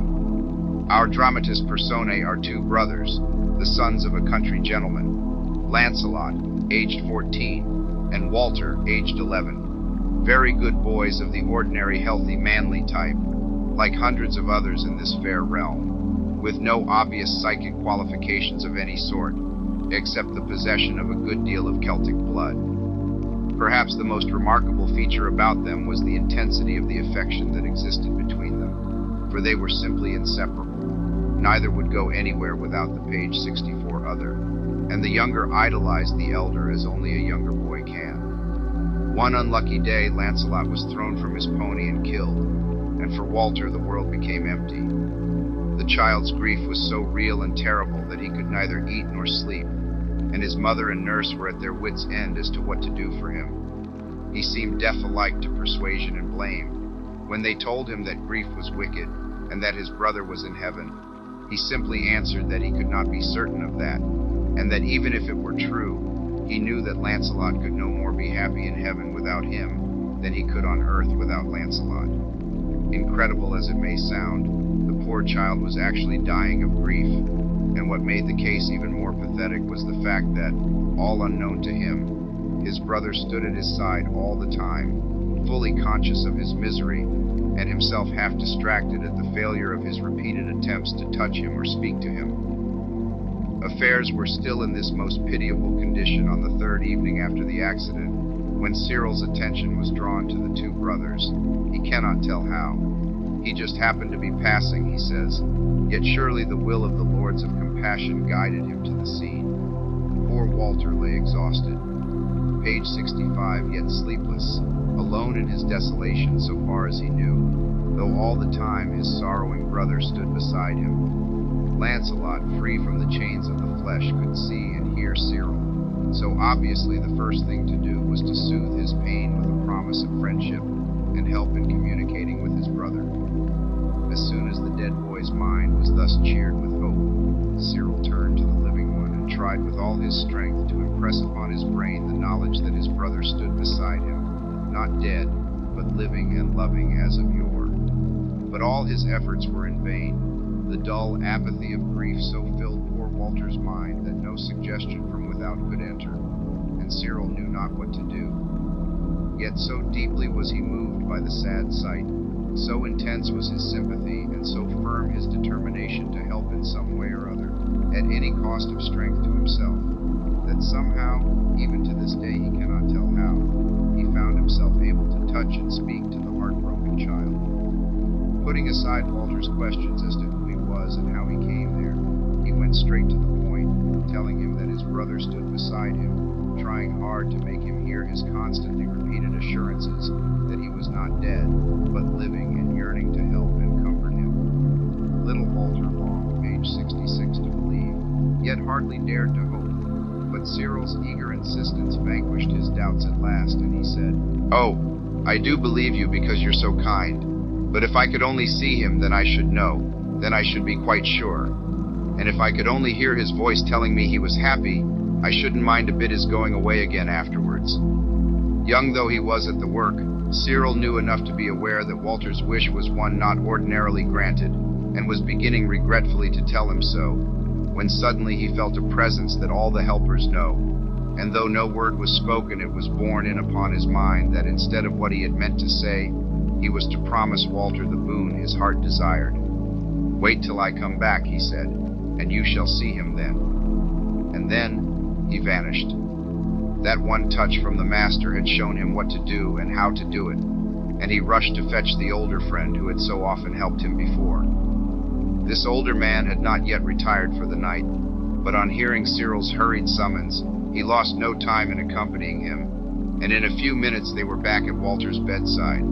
The poor child was just beginning to believe it all a lovely dream, and his delight and relief when Cyril reappeared were beautiful to see. Yet how much more beautiful was page 67, the scene a moment later, when, in obedience to a word from the master, the elder man materialized the eager Lancelot, and the living and the dead stood hand in hand once more. Now in very truth, for both the brothers had sorrow been turned into joy unspeakable, and again they both declared that now they should never feel sad anymore, because they knew that death had no power to part them. Nor was their gladness damped even when Cyril explained carefully to them, at his older friend's suggestion, that this strange physical reunion would not be repeated, but that all day long Lancelot would be near Walter, even though the latter could not see him, and every night Walter would slip out of his body and be consciously with his brother once more. Hearing this, poor weary Walter sank to sleep at once and proved its truth, and was amazed to find with what hitherto unknown rapidity he and his brother could fly together from one to another of their old familiar haunts. Cyril thoughtfully warned him that he would probably forget most of his freer life when he awoke next day. But by rare good fortune he did not forget, as so many of us do. Perhaps the shock of the great joy had somewhat aroused the latent psychic faculty which belongs to the Celtic blood. At any rate, he forgot no single detail of all, page 68, that had happened. And next morning he burst upon the house of mourning with a wondrous tale which suited it but ill. His parents thought that grief had turned his brain, and since he is now the heir, they have been watching long and anxiously for further symptoms of insanity, which happily they have not found. They still think him a monomaniac on this point, though they fully recognize that his delusion has saved his life.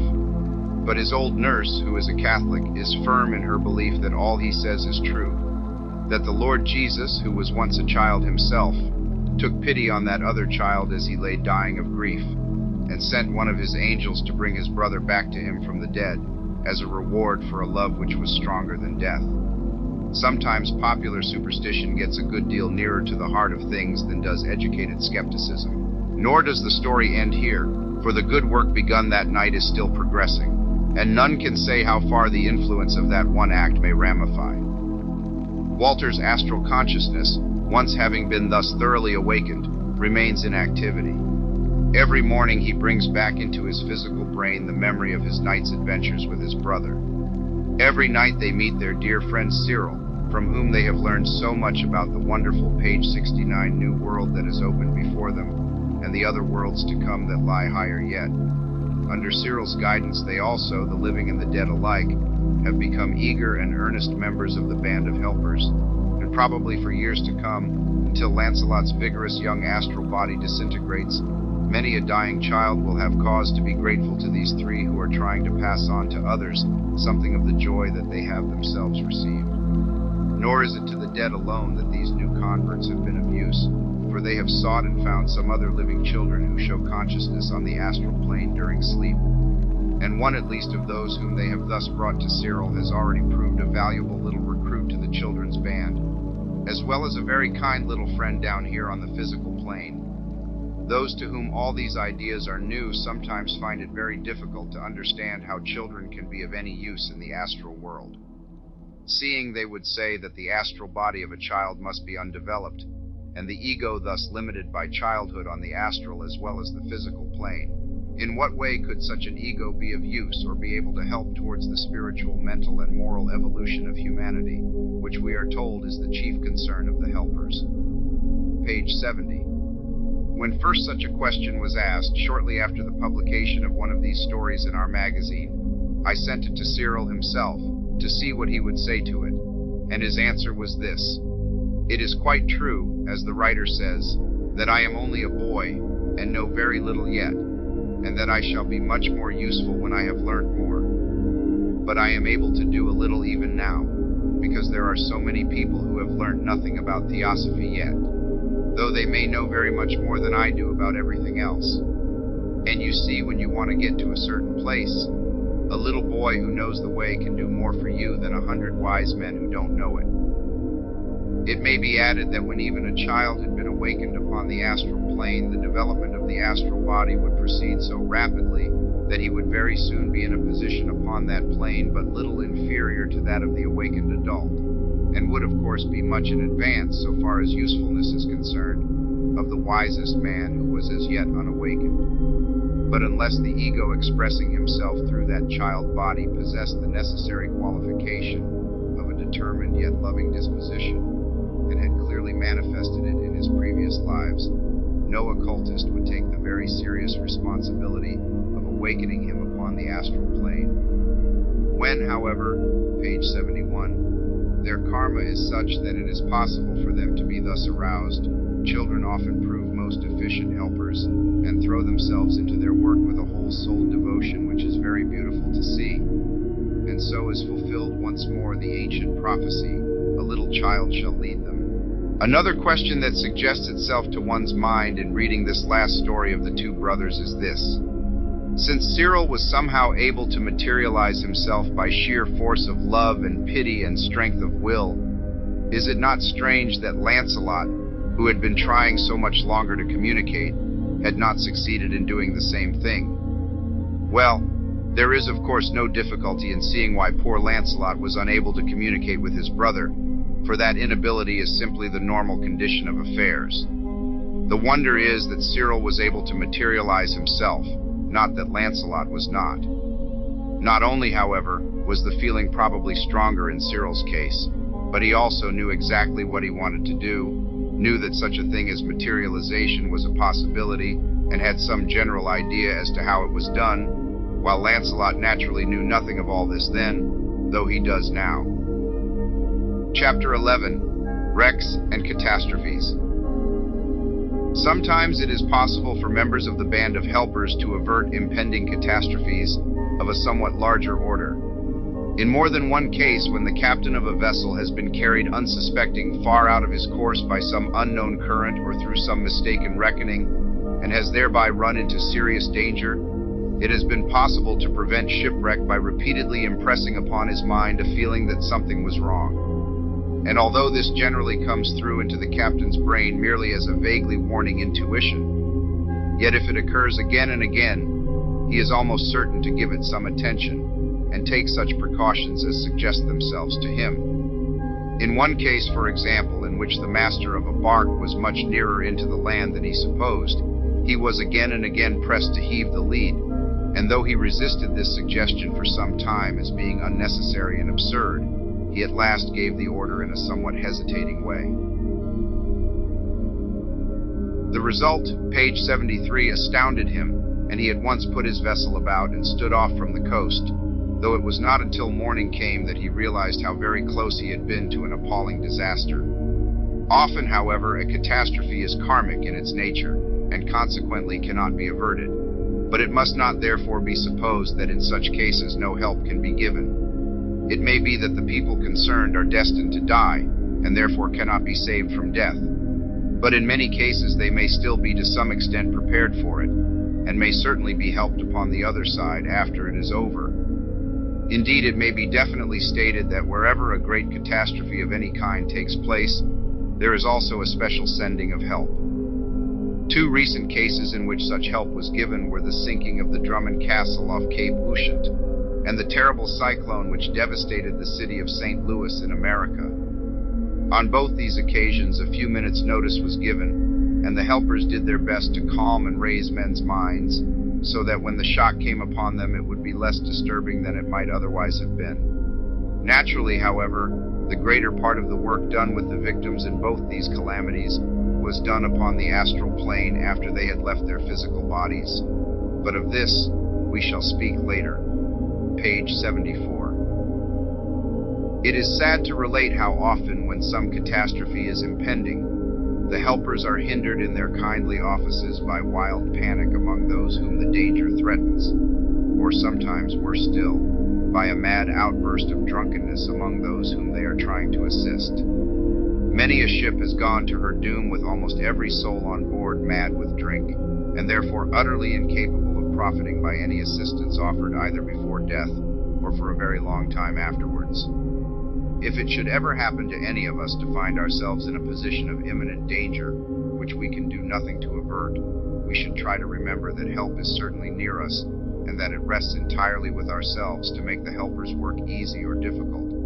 If we face the danger calmly and bravely, recognizing that the true ego can in no way be affected by it, our minds will then be open to receive the guidance which the helpers are trying to give, and this cannot but be best for us, whether its object be to save us from death or, when that is impossible, to conduct us safely through it. Assistance of this latter kind has not infrequently been given in cases of accidents to individuals, as well as of more general catastrophes. It will be sufficient to mention one example as an illustration of what is meant.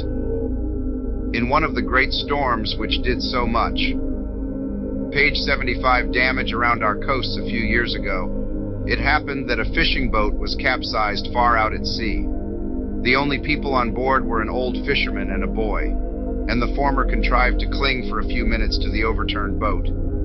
There was no physical help at hand, and even if there had been in such a raging storm, it would have been impossible for anything to be done, so that the fisherman knew well enough that there was no hope of escape, and that death could only be a question of a few moments. He felt great terror at the prospect, being especially impressed by the awful loneliness of that vast waste of waters, and he was also much troubled with thoughts of his wife and family, and the difficulties in which they would be left by his sudden decease.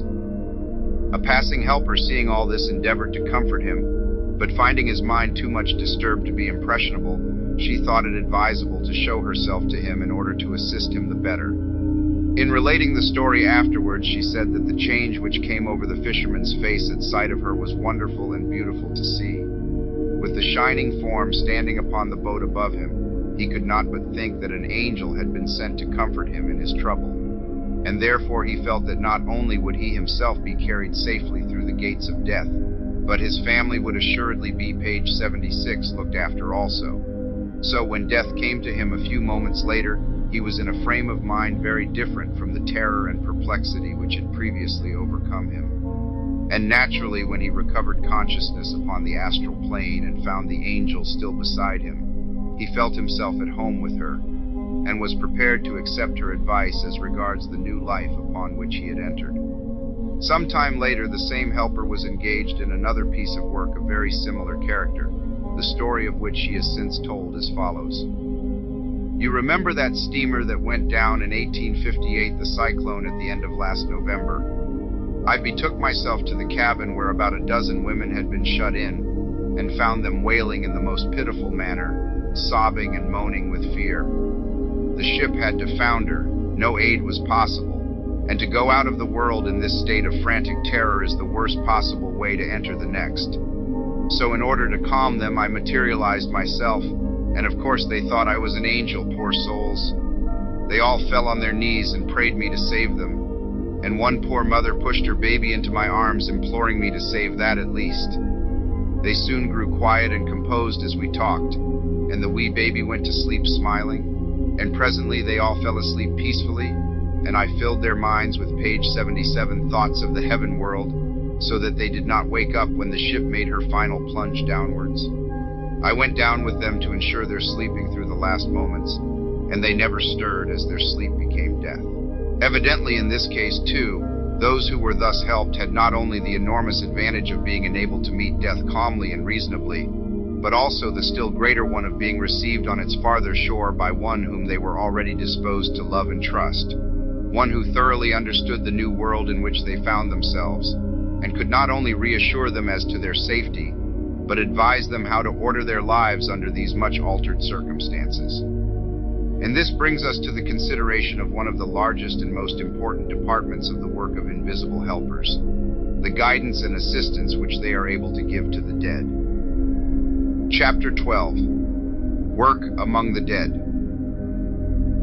It is one of the many evils resulting from the absurdly erroneous teaching as to conditions after death which is unfortunately current in our Western world, that those who have recently shaken off this mortal coil are usually much puzzled and often very seriously frightened at finding everything so different from what their religion had led them to expect. The mental attitude of a large number of such people was pithily voiced the other day by an English general, who 3 days after his death met one of the band of helpers whom he had known in physical life. After expressing his great relief that he had at last found someone with whom he was able to communicate, his first remark was, "But if I am dead, where am I? For if this is heaven, I don't think much of it, and if it is hell, it is better than I expected." But unfortunately, a far greater number take things less philosophically. They have been taught that all men are destined to eternal flames except a favored few who are superhumanly good, and since a very page 79, small amount of self-examination convinces them that they do not belong to that category, they are but too often in a condition of panic terror, dreading every moment that the new world in which they find themselves may dissolve and drop them into the clutches of the devil, in whom they have been sedulously taught to believe.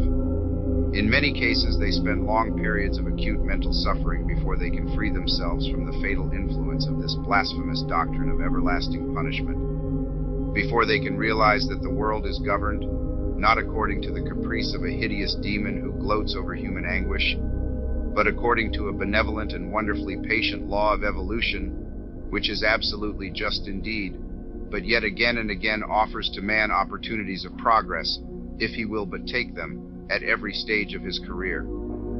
It ought in fairness to be mentioned that it is only among what are called Protestant communities that this terrible evil assumes its most aggravated form. The great Roman Catholic Church, with its doctrine of purgatory, approaches much more nearly to a conception of the astral plane, and its devout members at any rate realize that the state in which they find themselves shortly after death is merely a temporary one, and that it is their business to endeavor to raise themselves out of it as soon as may be by page 80, intense spiritual aspiration, while they accept any suffering which may come to them as necessary for the wearing away of the imperfections in their character, before they can pass to higher and brighter regions.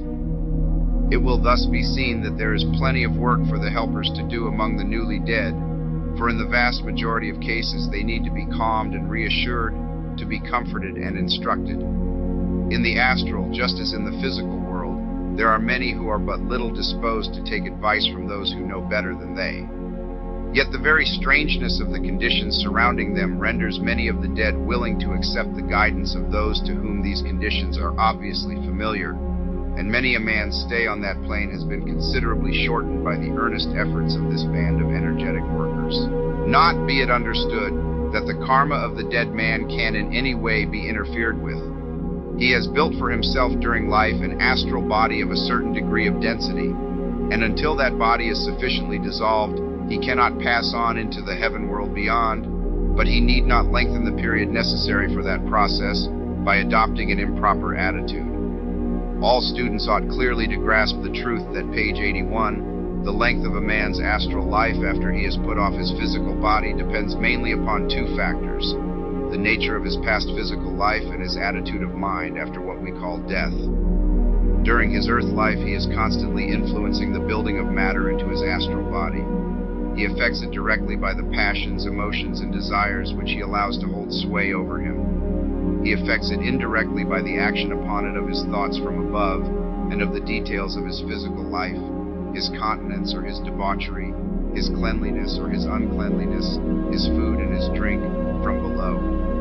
If by persistence in perversity along any of these lines he is so stupid as to build for himself a coarse and gross astral vehicle, habituated to responding only to the lower vibrations of the plane, he will find himself after death bound to that plane during a long and slow process of that body's disintegration. On the other hand, if by decent and careful living he gives himself a vehicle mainly composed of finer material, he will have very much less post-mortem trouble and discomfort, and his evolution will proceed much more rapidly and easily. This much is generally understood, but the second great factor, his attitude of mind after death, seems often to be forgotten. The desirable thing is for him to realize his position on this particular page 82, little arc of his evolution, to learn that he is at this stage withdrawing steadily inward towards the plane of the true ego, and that consequently it is his business to disengage his thoughts as far as may be from things physical, and to fix his attention more and more upon those spiritual matters which will occupy him during his life in the heaven world. By doing this, he will greatly facilitate the natural astral disintegration, and will avoid the sadly common mistake of unnecessarily delaying himself upon the lower levels of what should be so temporary a residence. But many of the dead very considerably retard the process of dissolution by clinging passionately to the earth which they have left. They simply will not turn their thoughts and desires upward, but spend their time in struggling with all their might to keep in full touch with the physical plane, thus causing great trouble to anyone who may be trying to help them. Earthly matters are the only ones in which they have ever had any living interest, and they cling to them with desperate tenacity even after death. Naturally, as time passes on, they find it increasingly difficult to keep hold of things down here, but instead of welcoming and encouraging this process of gradual refinement and spiritualization, they resist it vigorously by every means in their power. Of course, the mighty force of evolution is eventually, page 83, too strong for them, and they are swept on in its beneficent current, yet they fight every step of the way, thereby not only causing themselves a vast amount of entirely unnecessary pain and sorrow, but also very seriously delaying their upward progress and prolonging their stay in astral regions to an almost indefinite extent. In convincing them that this ignorant and disastrous opposition to the cosmic will is contrary to the laws of nature, and persuading them to adopt an attitude of mind which is the exact reversal of it, lies a great part of the work of those who are trying to help. It happens occasionally that the dead are earthbound by anxiety. Anxiety sometimes about duties unperformed or debts undischarged, but more often on account of wife or children left unprovided for. In such cases as this, it has more than once been necessary, before the dead man was satisfied to pursue his upward path in peace, that the helper should to some extent act as his representative upon the physical plane and attend on his behalf to the settlement of the business which was troubling him. An illustration taken from our recent experience will perhaps make this clearer. One of the band of pupils was trying to assist a poor man who had died in one of our western cities, but found it impossible to withdraw his mind from page 84, earthly things, because of his anxiety about two young children whom his death had left without means of support. He had been a working man of some sort, and had been unable to lay by any money for them. His wife had died some 2 years previously, and his landlady, though exceedingly kind-hearted and very willing to do anything in her power for them, was herself far too poor to be able to adopt them, and very reluctantly came to the conclusion that she would be obliged to hand them over to the parish authorities. This was a great grief to the dead father, though he could not blame the landlady. and was himself unable to suggest any other course. Our friend asked him whether he had no relative to whom he could entrust them, but the father knew of none. He had a younger brother, he said, who would certainly have done something for him in this extremity, but he had lost sight of him for 15 years, and did not even know whether he was living or dead. When last heard of, he had been apprenticed to a carpenter in the north, and he was then described as a steady young fellow who, if he lived, would surely get on. The clues at hand were certainly very slight, but since there seemed no other prospect of help for the children, our friend thought it worthwhile to make a special effort to follow them up. Taking the dead page 85 man with him, he commenced a patient search after the brother in the town indicated, and after a great deal of trouble they were actually successful in finding him. He was now a master carpenter in a fairly flourishing way of business, married, but without children, though earnestly desiring them, and therefore apparently just the man for the emergency. The question now was how the information could best be conveyed to this brother.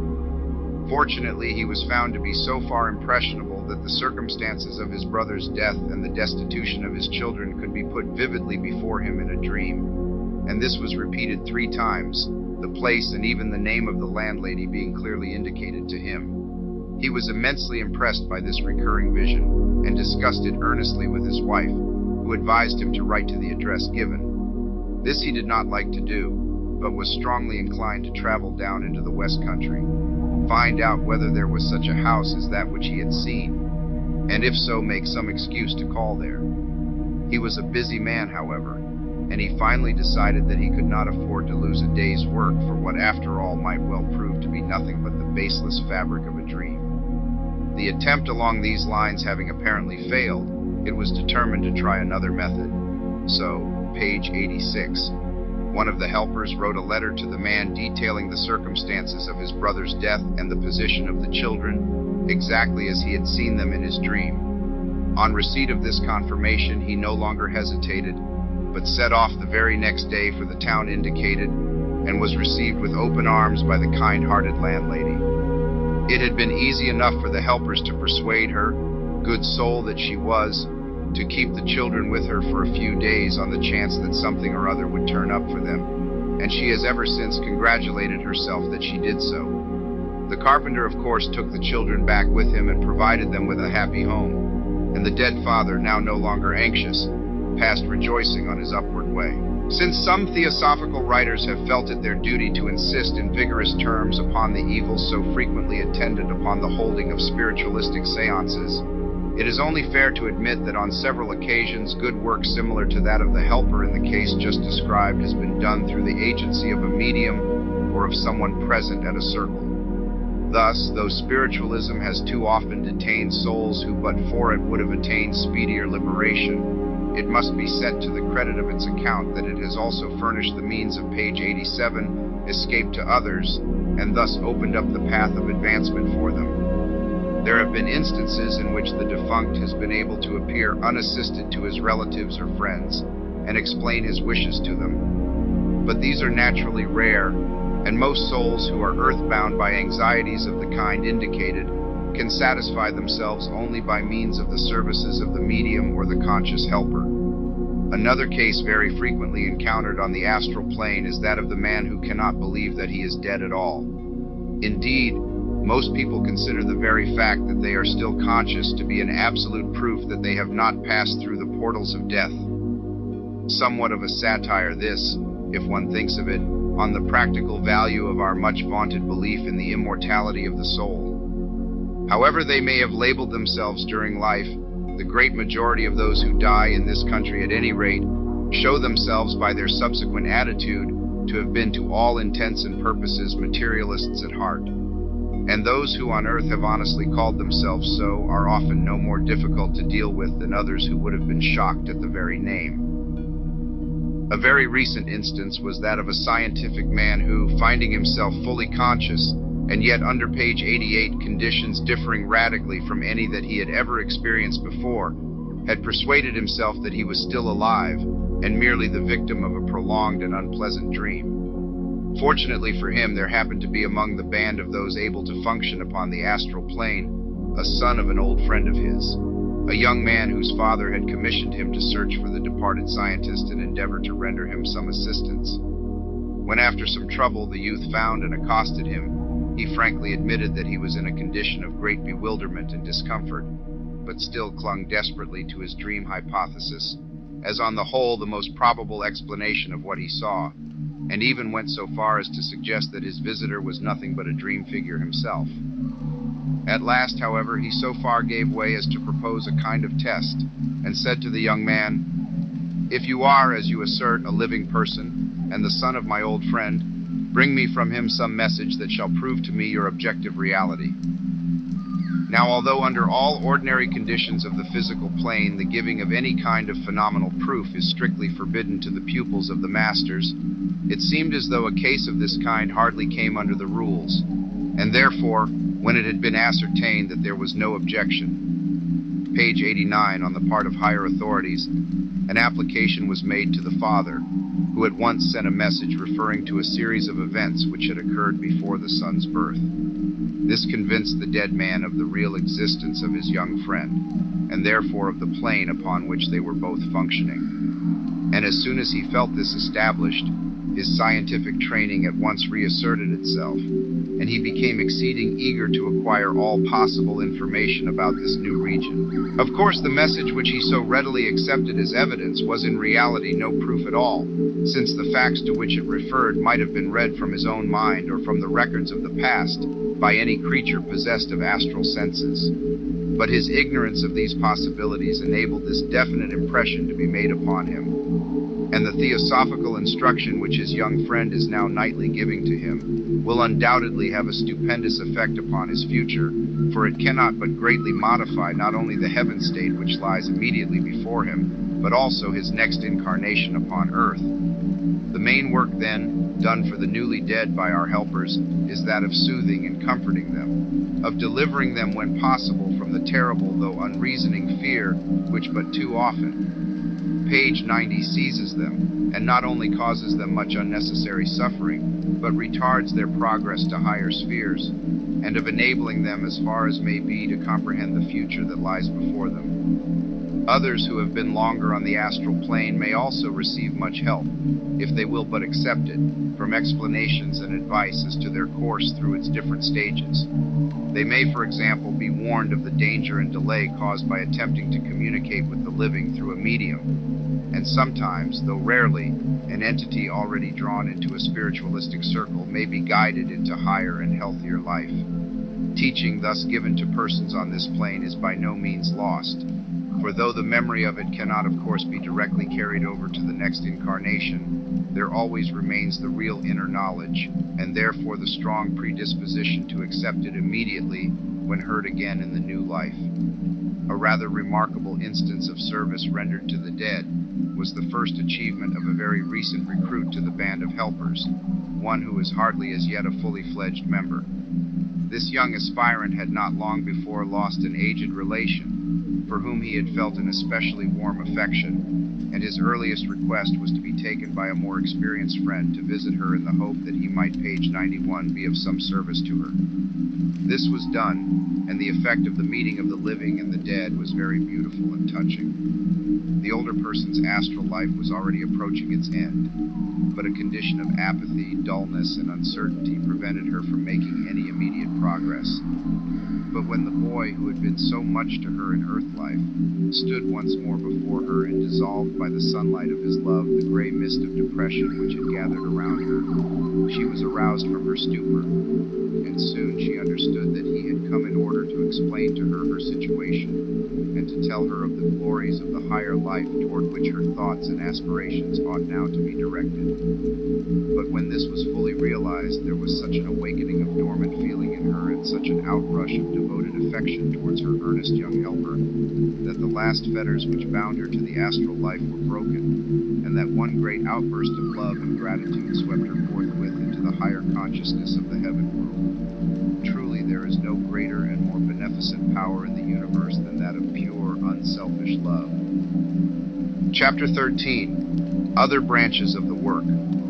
But turning back again now from the all-important work among the dead to the consideration of the work among the living, we must briefly indicate a great branch of it, without a notice of which our account of the labors of our invisible helpers would indeed be incomplete, and that is the immense amount which is done by suggestion, by simply putting good thoughts into the minds of those who are ready to receive them. Let there be no mistake as to what is meant here. It would be perfectly easy to a degree which would be quite incredible to those who do not understand the subject practically, for a helper to dominate the mind of any average man and make him think just as he pleased, and that without arousing the faintest suspicion of any outside influence in the mind of the subject. But however admirable the result might be, such a proceeding would be entirely inadmissible. All that may be done is to throw the good thought into the person's mind, as page 93, one among the hundreds that are constantly sweeping through it. Whether the man takes it up, makes it his own, and acts upon it, depends upon himself entirely. Were it otherwise, it is obvious that all the good karma of the action would accrue to the helper only, for the subject would have been a mere tool, and not an actor, which is not what is desired. The assistance given in this way is exceedingly varied in character. The consolation of those who are suffering or in sorrow at once suggests itself, as does also the endeavor to guide toward the truth those who are earnestly seeking it. When a person is spending much anxious thought upon some spiritual or metaphysical problem, it is often possible to put the solution into his mind without his being at all aware that it comes from external agency. A pupil, too, may often be employed as an agent in what can hardly be described otherwise than as the answering of prayer. For though it is true that any earnest spiritual desire, such as might be supposed to find its expression in prayer, is itself a force which automatically brings about certain results, it is also a fact that such a spiritual effort offers an opportunity of influence to the powers of good, of which they are not slow to take advantage, and it is sometimes the privilege of a willing helper to be made the channel through which their energy is, page 94, poured forth. What is said of prayers is true to an even greater extent of meditation, for those to whom this higher exercise is a possibility. Besides these more general methods of help, there are also special lines open only to the few. Again and again, such pupils as are fitted for the work have been employed to suggest true and beautiful thoughts to authors, poets, artists, and musicians. But obviously, it is not every helper who is capable of being used in this way. Sometimes, though more rarely, it is possible to warn persons of the danger to their moral development of some course which they are pursuing, to clear away evil influences from about some person or place, or to counteract the machinations of black magicians. It is not often that direct instruction in the great truths of nature can be given to people outside the circle of occult students, but occasionally it is possible to do something in that way by putting before the minds of preachers and teachers a wider range of thought or a more liberal view of some question than they would otherwise have taken. Naturally, as an occult student progresses on the path, he attains a wider sphere of usefulness. Instead of assisting individuals only, he learns how classes, nations, and races are dealt with, and he is entrusted with a gradually increasing share of the page 95 higher and more important work done by the adepts themselves. As he acquires the requisite power and knowledge, he begins to wield the greater forces of the mental and the astral planes, and is shown how to make the utmost possible use of each favorable cyclic influence. He is brought into relation with those great Nirmanakayas who are sometimes symbolized as the stones of the guardian wall, and he becomes, at first of course in the very humblest capacity, one of the band of their almoners, and learns how those forces are dispersed which are the fruit of their sublime self-sacrifice. Thus he rises gradually higher and higher until, blossoming at length into adeptship, he is able to take his full share of the responsibility which lies upon the masters of wisdom, and to help others along the road which he has trodden. On the mental plane, the work differs somewhat, since teaching can be both given and received in a much more direct, rapid, and perfect manner, while the influences set in motion are infinitely more powerful, because acting on so much higher a level. But, though it is useless to speak of it in detail at present, since so few of us are yet able to function consciously upon this plane during life, here also, and even higher still, there is always plenty of work to be done, as soon as ever we can make ourselves, page 96, capable of doing it. And there is certainly no fear that for countless aeons we shall ever find ourselves without a career of unselfish usefulness open before us. Chapter 14. The Qualifications Required. How, it may be asked, are we to make ourselves capable of sharing in this great work? Well, there is no mystery as to the qualifications which are needed by one who aspires to be a helper. The difficulty is not in learning what they are, but in developing them in oneself. To some extent they have been already incidentally described, but it is nevertheless as well that they should be set out fully and categorically. 1. Single-mindedness. The first requisite is that we shall have recognized the great work which the Masters would have us do, and that it shall be for us the one great interest of our lives.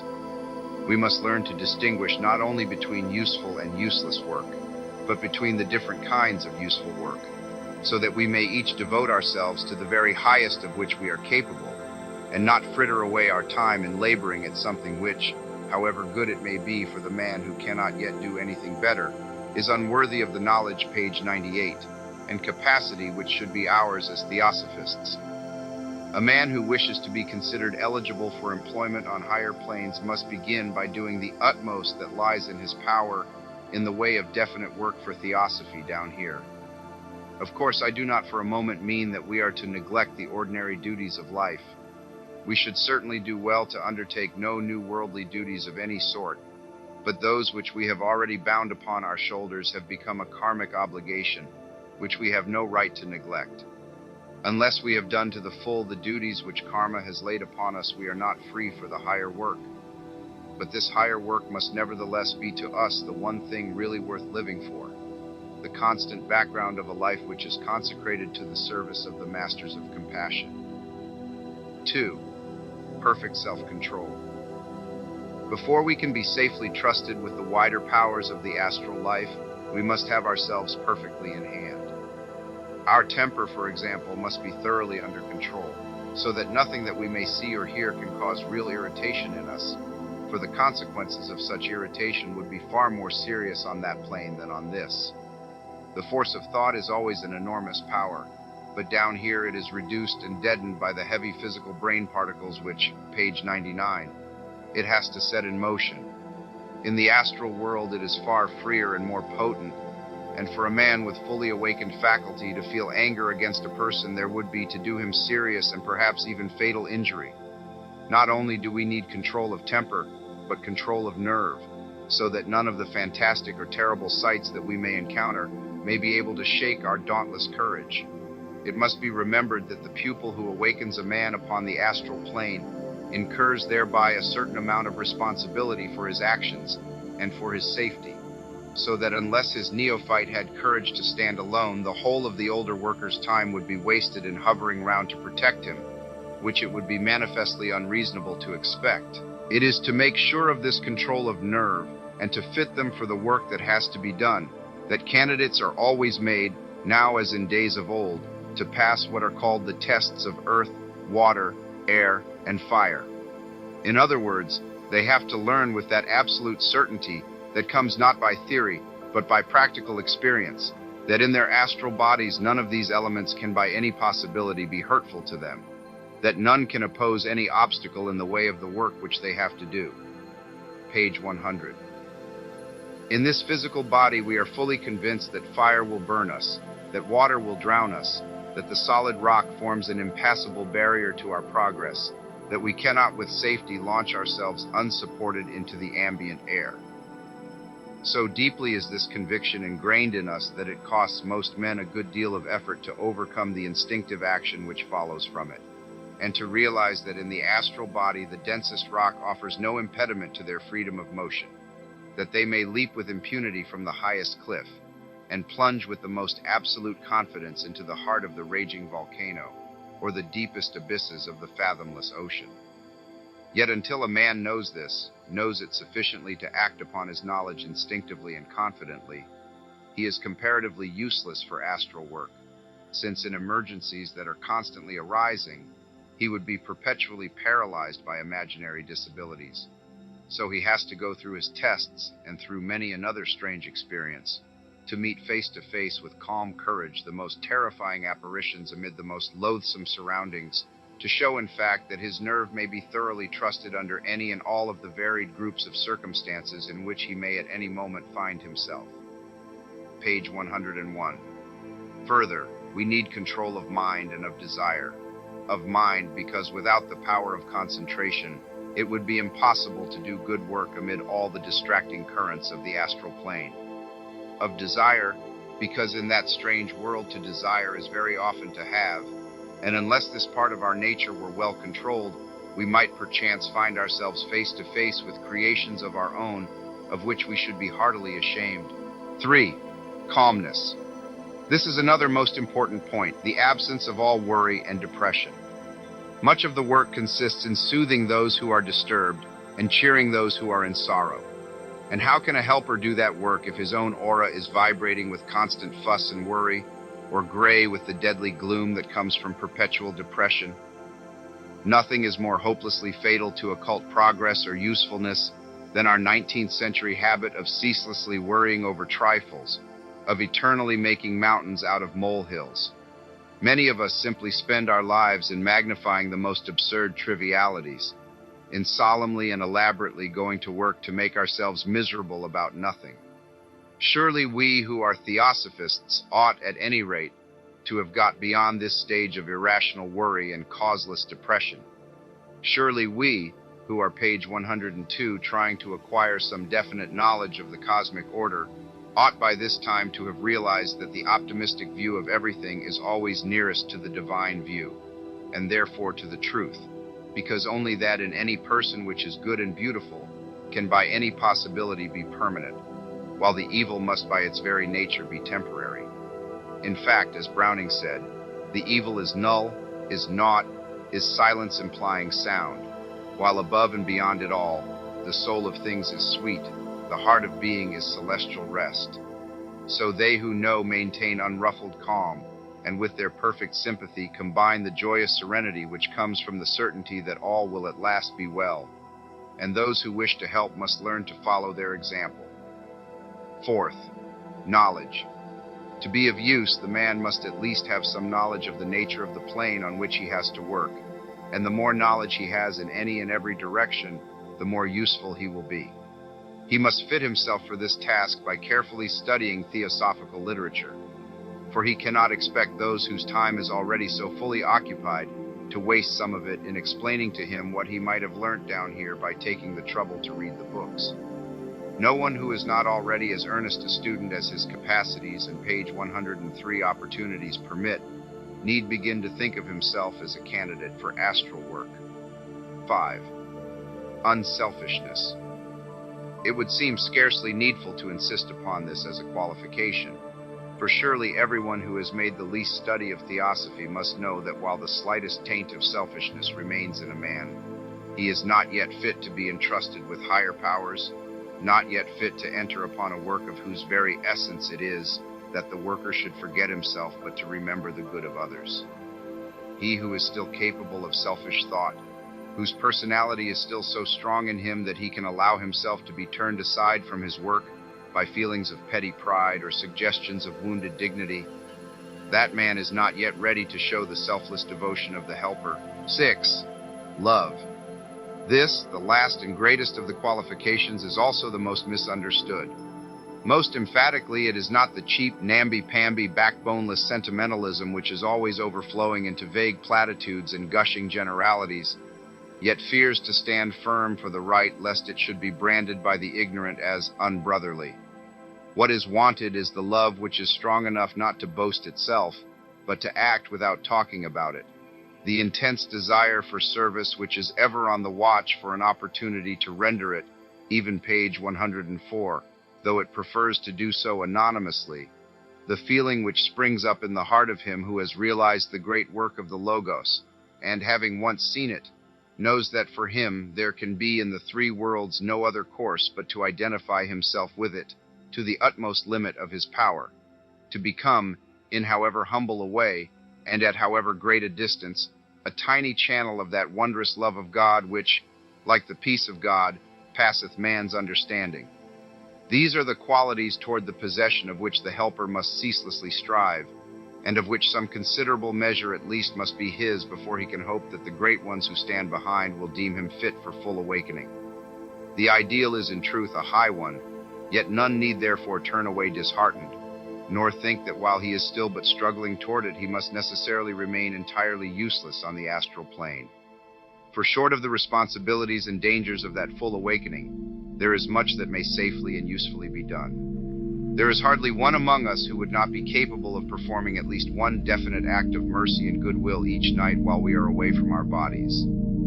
Our condition when asleep is usually one of absorption in thought, be it remembered, page 105, carrying on of the thoughts that have principally occupied us during the day, and especially of the last thought in the mind when sinking into sleep. Now, if we make that last thought a strong intention to go and give help to someone whom we know to be in need of it, the soul, when freed from the body, will undoubtedly carry out that intention, and the help will be given. There are several cases on record in which, when this attempt has been made, the person thought of has been fully conscious of the effort of the would-be helper, and has even seen his astral body in the act of carrying out the instructions impressed upon it. Indeed, no one need sadden himself with the thought that he can have no part nor lot in this glorious work. Such a feeling would be entirely untrue, for everyone who can think can help. Nor need such useful action be confined to our hours of sleep. If you know, and who does not, of someone who is in sorrow or suffering, though you may not be able consciously to stand in astral form by their bedside, you can nevertheless send them loving thoughts and earnest good wishes, and be well assured that such thoughts and wishes are real and living and strong, that when you so send them, they do actually go and work your will in proportion to the strength which you have put into them. Page 106. Thoughts are things, intensely real things, visible enough to those whose eyes have been opened to see, and by their means the poorest man may bear his part in the good work of the world as fully as the richest. In this way, at least, whether we can yet function consciously upon the astral plane or not, we all can join, and we all ought to join, the army of invisible helpers. But the aspirant, who definitely desires to become one of the band of astral helpers who are working under the direction of the great masters of wisdom, will make his preparation part of a far wider scheme of development. Instead of merely endeavoring to fit himself for this particular branch of their service, he will undertake with high resolution the far greater task of training himself to follow in their footsteps, of bending all the energies of his soul to attain even as they have attained, so that his power of helping the world may not be confined to the astral plane, but may extend to those higher levels which are the true home of the divine self of man. For him, the path has been marked out long ago by the wisdom of those who have trodden it in days of old, a path of self-development which sooner or later all must follow, whether they choose to adopt it of their own free will, or to wait until, after many lives and an infinity of suffering, the page 107 slow, resistless force of evolution drives them along it among the laggards of the human family. But the wise man is he who eagerly enters upon it immediately, setting his face resolutely toward the goal of adeptship, in order that, being safe forever from all doubt and fear and sorrow himself, he may help others into safety and happiness also. What are the steps of this path of holiness, as the Buddhists call it, and in what order they are arranged, let us see in our next chapter. Chapter 15. The Probationary Path. Eastern books tell us that there are 4 means by which a man may be brought to the beginning of the path of spiritual advancement. 1. By the companionship of those who have already entered upon it. 2. By the hearing or reading of definite teaching on occult philosophy. 3. By enlightened reflection, that is to say, that by sheer force of hard thinking and close reasoning he may arrive at the truth, or some portion of it, for himself. 4. By the practice of virtue, which means that a long series of virtuous lives, though it does not necessarily involve any increase of intellectuality, does eventually develop in a man sufficient intuition to enable him to grasp the necessity of entering upon the path and show him in what direction it lies. When, by one or another of these means, he has arrived at this point, The way to the highest adeptship lies straight before him, if he chooses to take it. In writing for students of occultism, it is hardly necessary to say that at our present stage of development we cannot expect to learn all, or nearly all, about any but the lowest steps of this path. Whilst of the highest we know little but the names, though we may get occasional glimpses of the indescribable glory which surrounds them. According to the esoteric teachings, these steps are grouped in three great divisions. 1. The probationary period before any definite pledges are taken, or initiations in the full sense of the word, are given. This carries a man to the level necessary to pass successfully through what in theosophical books is usually called the critical period of the fifth round. 2. The period of pledged discipleship, or the path proper, whose 4 stages are often spoken of in Oriental books as the 4 paths of holiness. At the end of this, the pupil obtains adeptship, the level which humanity should reach at the close of the 7th round. 2. The period of pledged discipleship, or the path proper, whose 4 stages are often spoken of in Oriental books as the 4 paths of holiness. At the end of this, the pupil obtains adeptship, the level which humanity should reach at the close of the 7th round. 3rd, what we may venture to call the official period, in which the adept takes a definite part, under the great cosmic law, in the government of the world, and holds a special office connected therewith. Of course, every adept, every pupil even, when once definitely accepted, as we have seen in the earlier chapters, takes a part in the great work of helping forward the evolution of man. But those standing on the higher levels take charge of special departments, and correspond in the cosmic scheme to the ministers of the crown, in a well-ordered earthly state. It is not proposed to make any attempt in this book to treat of this official period. No information about it has ever been made public, and the whole subject is too far above our comprehension to be profitably dealt with in print. We will confine ourselves therefore to the 2 earlier divisions. Before going into details of the probationary period, it is well to mention that in most of the Eastern sacred books, this stage is regarded as merely preliminary, and scarcely as part of the path at all, for they consider that the latter is really entered upon only when definite pledges have been given. Considerable confusion has been created by the fact that the numbering of the stages occasionally commences at this point, though more often at the beginning of the 2nd great division. Sometimes the stages themselves are counted, and sometimes the initiations leading into or out of them, so that in studying the books, one has to be perpetually on one's guard to avoid misunderstanding. This probationary period, however, differs considerably in character from the others. The divisions between its stages are less decidedly marked than are those of the higher groups, and the requirements are not so definite or so exacting. But it will be easier to explain this last point after giving a list of the 5 stages of this period, with their respective qualifications. The first 4 were very ably described by Mr. Mohini Mohun Chatterjee in the first transaction of the London Lodge, to which readers may be referred for fuller definitions of them than can be given here. Much exceedingly valuable information about them is also given by Mrs. Besant in her books, The Path of Discipleship, and in The Outer Court. The names given to the stages will differ somewhat, for in those books the Hindu Sanskrit terminology was employed, whereas the Pali nomenclature used here is that of the Buddhist system. But although the subject is thus approached from a different side, as it were, the qualifications exacted will be found to be precisely the same in effect, even when the outward form varies. In the case of each word, the mere dictionary meaning will first be given in parentheses, and the explanation of it, which is usually given by the teacher, will follow. The first stage, then, is called among Buddhists 1.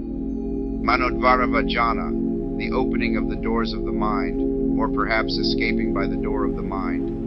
And in it the candidate acquires a firm intellectual conviction of the impermanence and worthlessness of mere earthly aims. This is often described as learning the difference between the real and the unreal, and to learn it often takes a long time and many hard lessons. Yet it is obvious that it must be the first step toward anything like real progress. For no man can enter wholeheartedly upon the path until he has definitely decided to set his affection upon things above, not on things on the earth, and that decision comes from the certainty that nothing on earth has any value as compared with the higher life. This step is called by the Hindus the acquirement of viveka, or discrimination, and Mr. Sinnett speaks of it as the giving allegiance to the higher self. Second, parikama, preparation for action, the stage in which the candidate learns to do the right merely because it is right, without considering his own gain or loss either in this world or the future, and acquires, as the Eastern books put it, perfect indifference to the enjoyment of the fruit of his own actions. This indifference is the natural result of the previous step. For when the neophyte has once grasped the unreal and impermanent character of all earthly rewards, he ceases to crave for them. When once the radiance of the real has shone upon the soul, nothing below that can any longer be an object of desire. This higher indifference is called by the Hindus vairagya. Third, upacharo, attention or conduct, the stage in which what are called the 6 qualifications, the shatsampati of the Hindus, must be acquired. These are called in Pali, samo, quietude, that purity and calmness of thought which comes from perfect control of the mind, a qualification exceedingly difficult of attainment, and yet most necessary, for unless the mind moves only in obedience to the guidance of the will, it cannot be a perfect instrument for the Master's work in the future. This qualification is a very comprehensive one, and includes within itself both the self-control and the calmness, which were described in chapter 14 as necessary for astral work. B. Dhammo, subjugation, a similar mastery over, and therefore purity in, one's actions and words, a quality which again follows necessarily from its predecessor. C. Uparati, cessation, explained as cessation from bigotry or from belief in the necessity of any act or ceremony prescribed by a particular religion, so leading the aspirant to independence of thought and to a wide and generous tolerance. D. Titika, endurance or forbearance, by which is meant the readiness to bear with cheerfulness whatever one's karma may bring upon one, and to part with anything and everything worldly whenever it may be necessary. It also includes the idea of complete absence of resentment for wrong, the man knowing that those who do him wrong are but the instruments of his own karma. Ika, samadhana, intentness, one-pointedness involving the incapability of being turned aside from one's path by temptation. This corresponds very closely with the single-mindedness spoken of in the previous chapter. F. Sada, faith, confidence in one's master and oneself. Confidence, that is, that the master is a competent teacher, and that, however diffident the pupil may feel as to his own powers, he has yet within him that divine spark which, when fanned into a flame, will one day enable him to achieve even as his master has done. Fourth, annuloma, direct order or succession, signifying that its attainment follows as a natural consequence from the other 3. The stage in which is acquired that intense desire for liberation from earthly life and for union with the highest, which is called by the Hindus mumukshatva. Fifth, gotrabu, the condition of fitness for initiation. In this stage, the candidate gathers up, as it were, his previous acquisitions and strengthens them to the degree necessary for the next great step, which will set his feet upon the path proper as an accepted pupil. The attainment of this level is followed very rapidly by initiation into the next grade. In answer to the question, who is the Gotrabu? Buddha says, the man who is in possession of those conditions upon which the commencement of sanctification immediately ensues. He is the Gotrabu. The wisdom necessary for the reception of the path of holiness is called Gotrabu Jnana. Now that we have hastily glanced at the steps of the probationary period, we must emphasize the point to which reference was made at the commencement, that the perfect attainment of these accomplishments and qualifications is not expected at this early stage. As Mr. Mohini says, if all these are equally strong, adeptship is attained in the same incarnation. But such a result is, of course, extremely rare. It is in the direction of these acquirements that the candidate must easelessly strive, but it would be an error to suppose that no one has been admitted to the next step without possessing all of them in the fullest possible degree. Nor do they necessarily follow one another in the same definite order as the later steps. In fact, in many cases, a man would be developing the various qualifications all at the same time, rather side by side than in regular succession. It is obvious that a man might easily be working along a great part of this path, even though he was quite unaware of its very existence, and no doubt many a good Christian, many an earnest freethinker, is already far on the road that will eventually lead him to initiation, though he may never have heard the word occultism in his life. I mention these two classes especially because in every other religion, occult development is recognized as a possibility, and would certainly therefore be intentionally sought by those who felt yearnings for something more satisfactory than the exoteric faiths. We must also note that the steps of this probationary period are not separated by initiations in the full sense of the word, though they will certainly be studded with tests and trials of all sorts and on all planes, and may be relieved by encouraging experiences, and by hints and help whenever these may safely be given. We are apt sometimes to use the word initiation somewhat loosely, as for example when it is applied to such tests as have just been mentioned. Properly speaking, it refers only to the solemn ceremony at which a pupil is formally admitted to a higher grade by an appointed official, who in the name of the one initiator receives his plighted vow, and puts into his hands the new key of knowledge which he is to use on the level to which he has now attained. Such an initiation is taken at the entrance to the division which we shall next consider, and also at each passage from any one of its steps to the next. Chapter 15. The Path Proper. It is in the 4 stages of this division of the path that the 10 samyojana, or fetters which bind man to the circle of rebirth and hold him back from nirvana, must be cast off.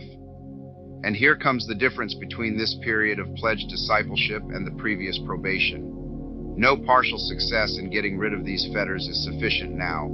Before a candidate can pass on from one of the steps to the next, he must be entirely free from certain of these clogs. And when they are enumerated, it will be seen how far-reaching this requirement is, and there will be little cause to wonder at the statement made in the sacred books that 7 incarnations are sometimes required to pass through this division of the path. Each of these 4 steps or stages is again divided into 4, for each has 1, its mago or way, during which the student is striving to cast off the fetters; 2, its phala, result or fruit, when he finds the results of his action in so doing showing themselves more and more; 3, its bhavaga or consummation, the period when, the result having culminated, he is able to fulfill satisfactorily the work belonging to the step on which he now firmly stands; and 4, its gotrabhu, meaning as before, the time when he arrives at a fit state to receive the next initiation.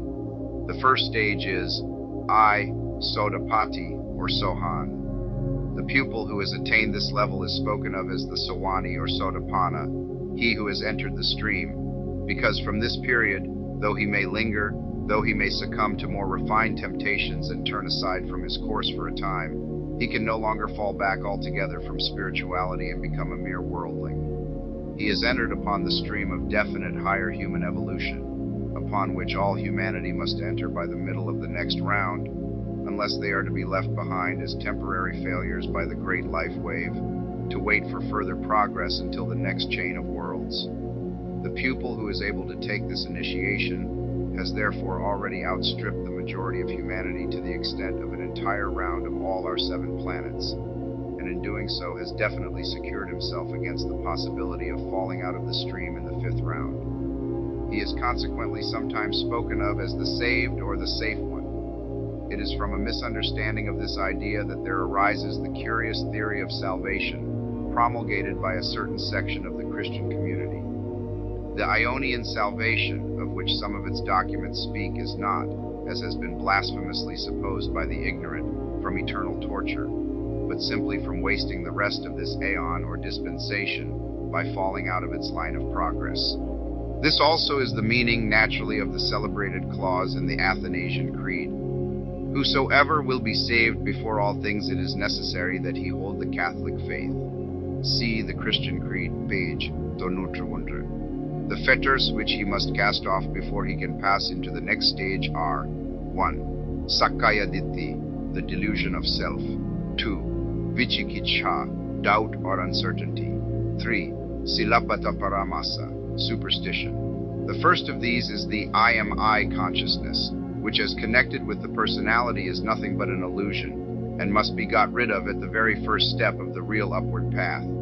But to cast off this fetter completely means even more than this, for it involves the realization of the fact that the individuality also is in very truth one with the all, that it can therefore never have any interests opposed to those of its brethren, and that it is most truly progressing when it most assists the progress of others.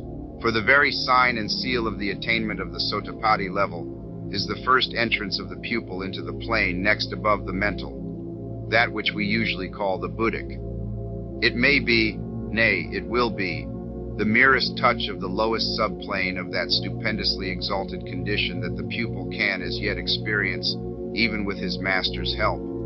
But even that touch is something that can never be forgotten, something that opens a new world before him and entirely revolutionizes his feelings and conceptions. Then for the first time, by means of the extended consciousness of that plane, he truly realizes the underlying unity of all, not as an intellectual conception merely, but as a definite fact that is patent to his opened eyes.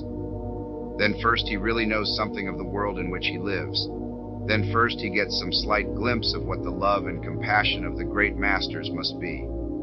As to the second letter, a word of caution is necessary. We who have been trained in European habits of thought are unhappily so familiar with the idea that a blind, unreasoning adhesion to certain dogmas may be claimed from a disciple, that on hearing that occultism considers doubt as an obstacle to progress, we are likely to suppose that it also requires the same unquestioning faith from its followers as modern superstitions do.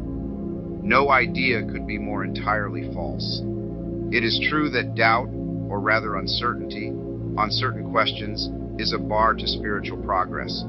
But the antidote to that doubt is not blind faith, which is itself considered as a fetter, as will presently be seen, but the certainty of conviction founded on individual experiment or mathematical reasoning.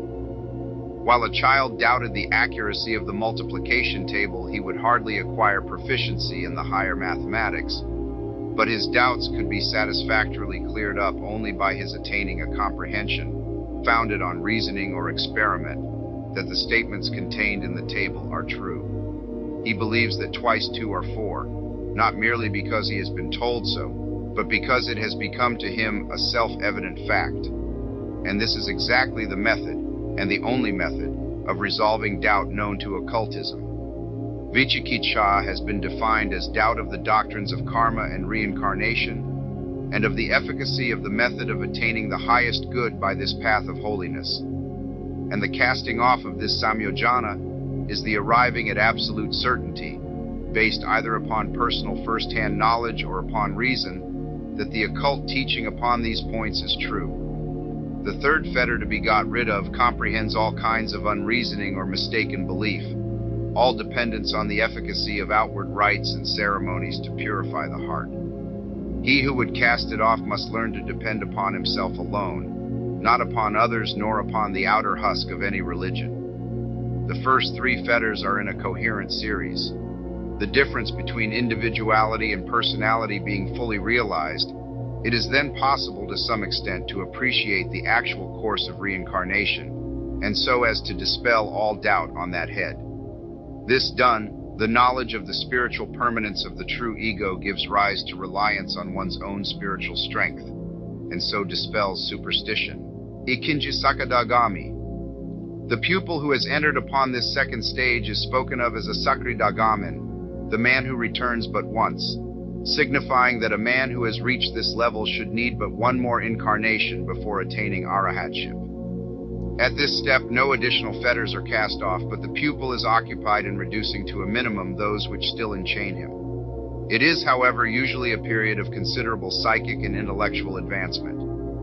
If what are commonly called psychic faculties have not been previously acquired, they must be developed at this stage, as without them it would be impossible to assimilate the knowledge which must now be given, or to do the higher work for humanity in which the pupil is now privileged to assist.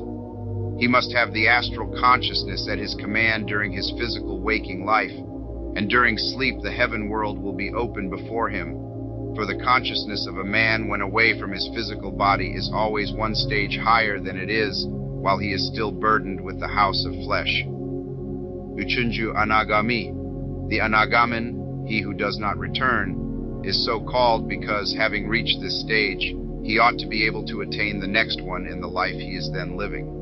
He enjoys, while moving through the round of his daily work, all the splendid possibilities of progress given by the full possession of the priceless faculties of the heaven world. And when he leaves his physical vehicle at night, he enters once more into the wonderfully widened consciousness that belongs to the Buddhi.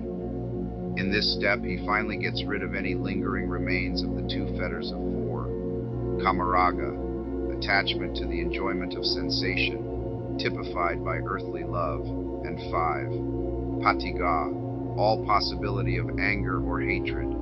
The student who has cast off these fetters can no longer be swayed by the influence of his senses, either in the direction of love or hatred, and is free from either attachment to or impatience of physical plane conditions.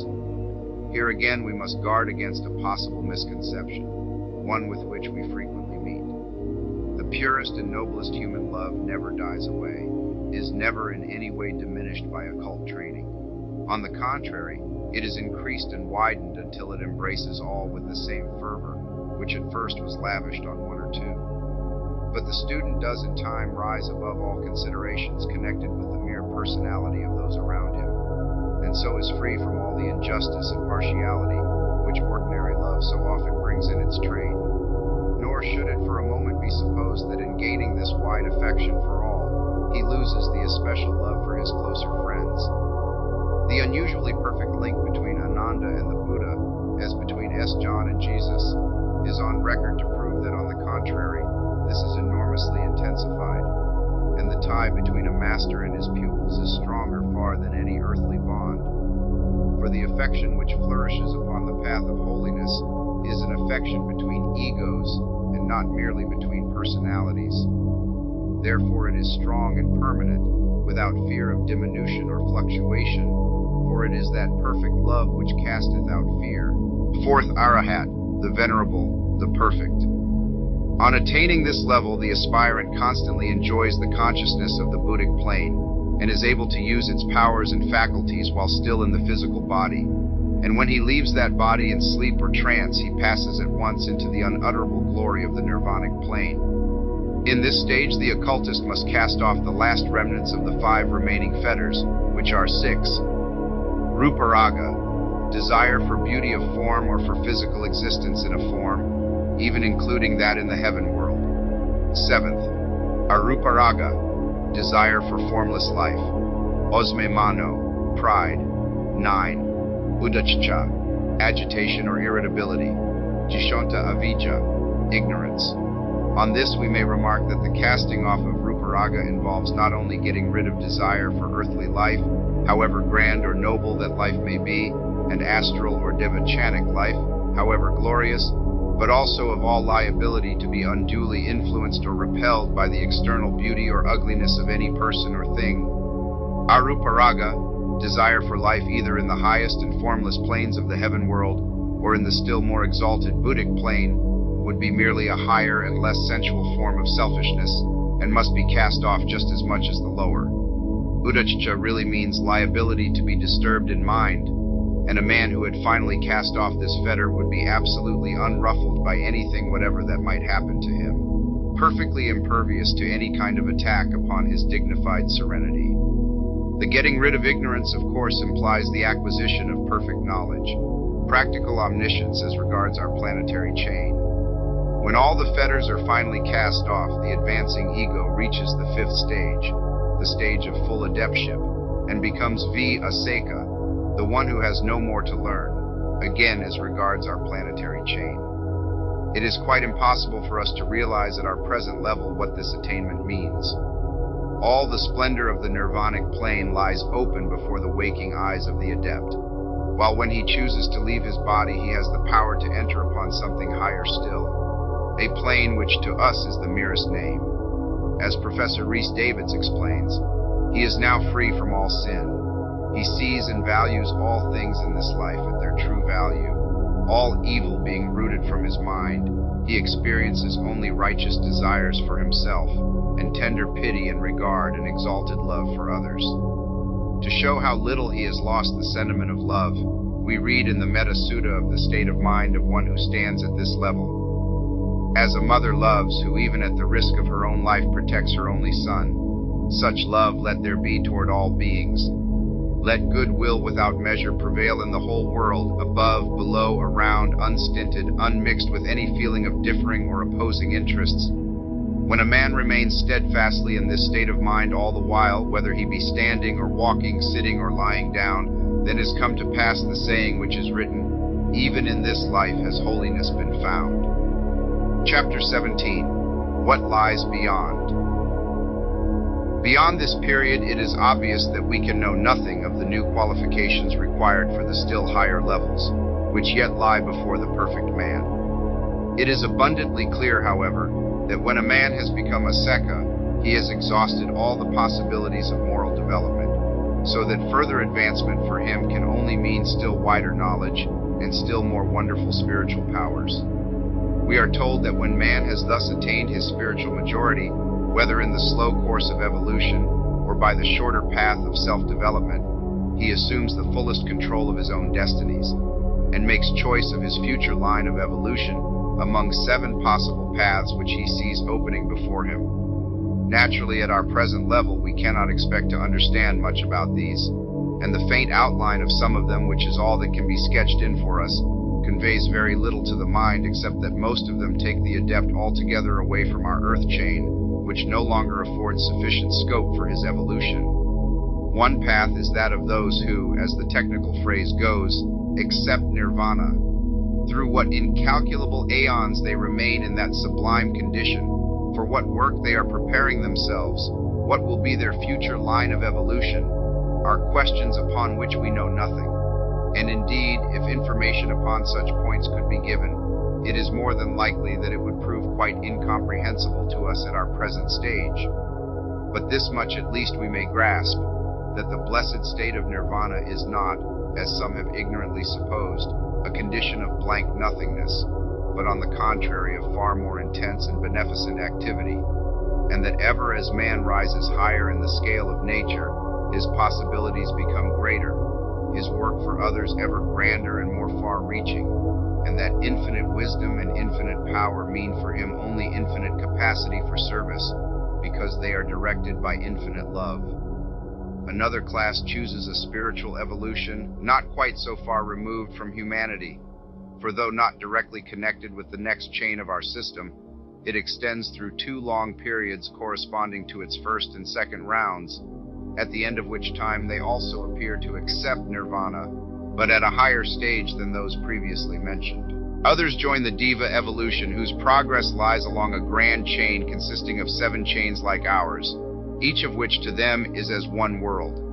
This line of evolution is spoken of as the most gradual and therefore the least arduous of the 7 courses, but though it is sometimes referred to in the books as yielding to the temptation to become a god, it is only in comparison with the sublime height of renunciation of the Nirmanakaya that it can be spoken of in this half-disparaging manner.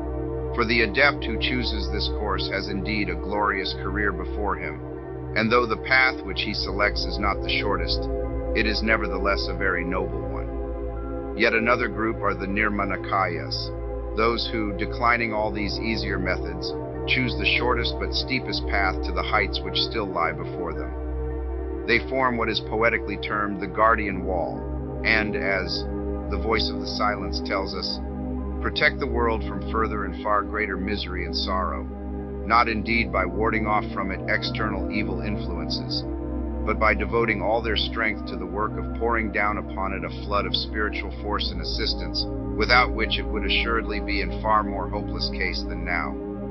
Yet again there are those who remain even more directly in association with humanity and continue to incarnate among it, choosing the path which leads through the 4 stages of what we have called above the official period.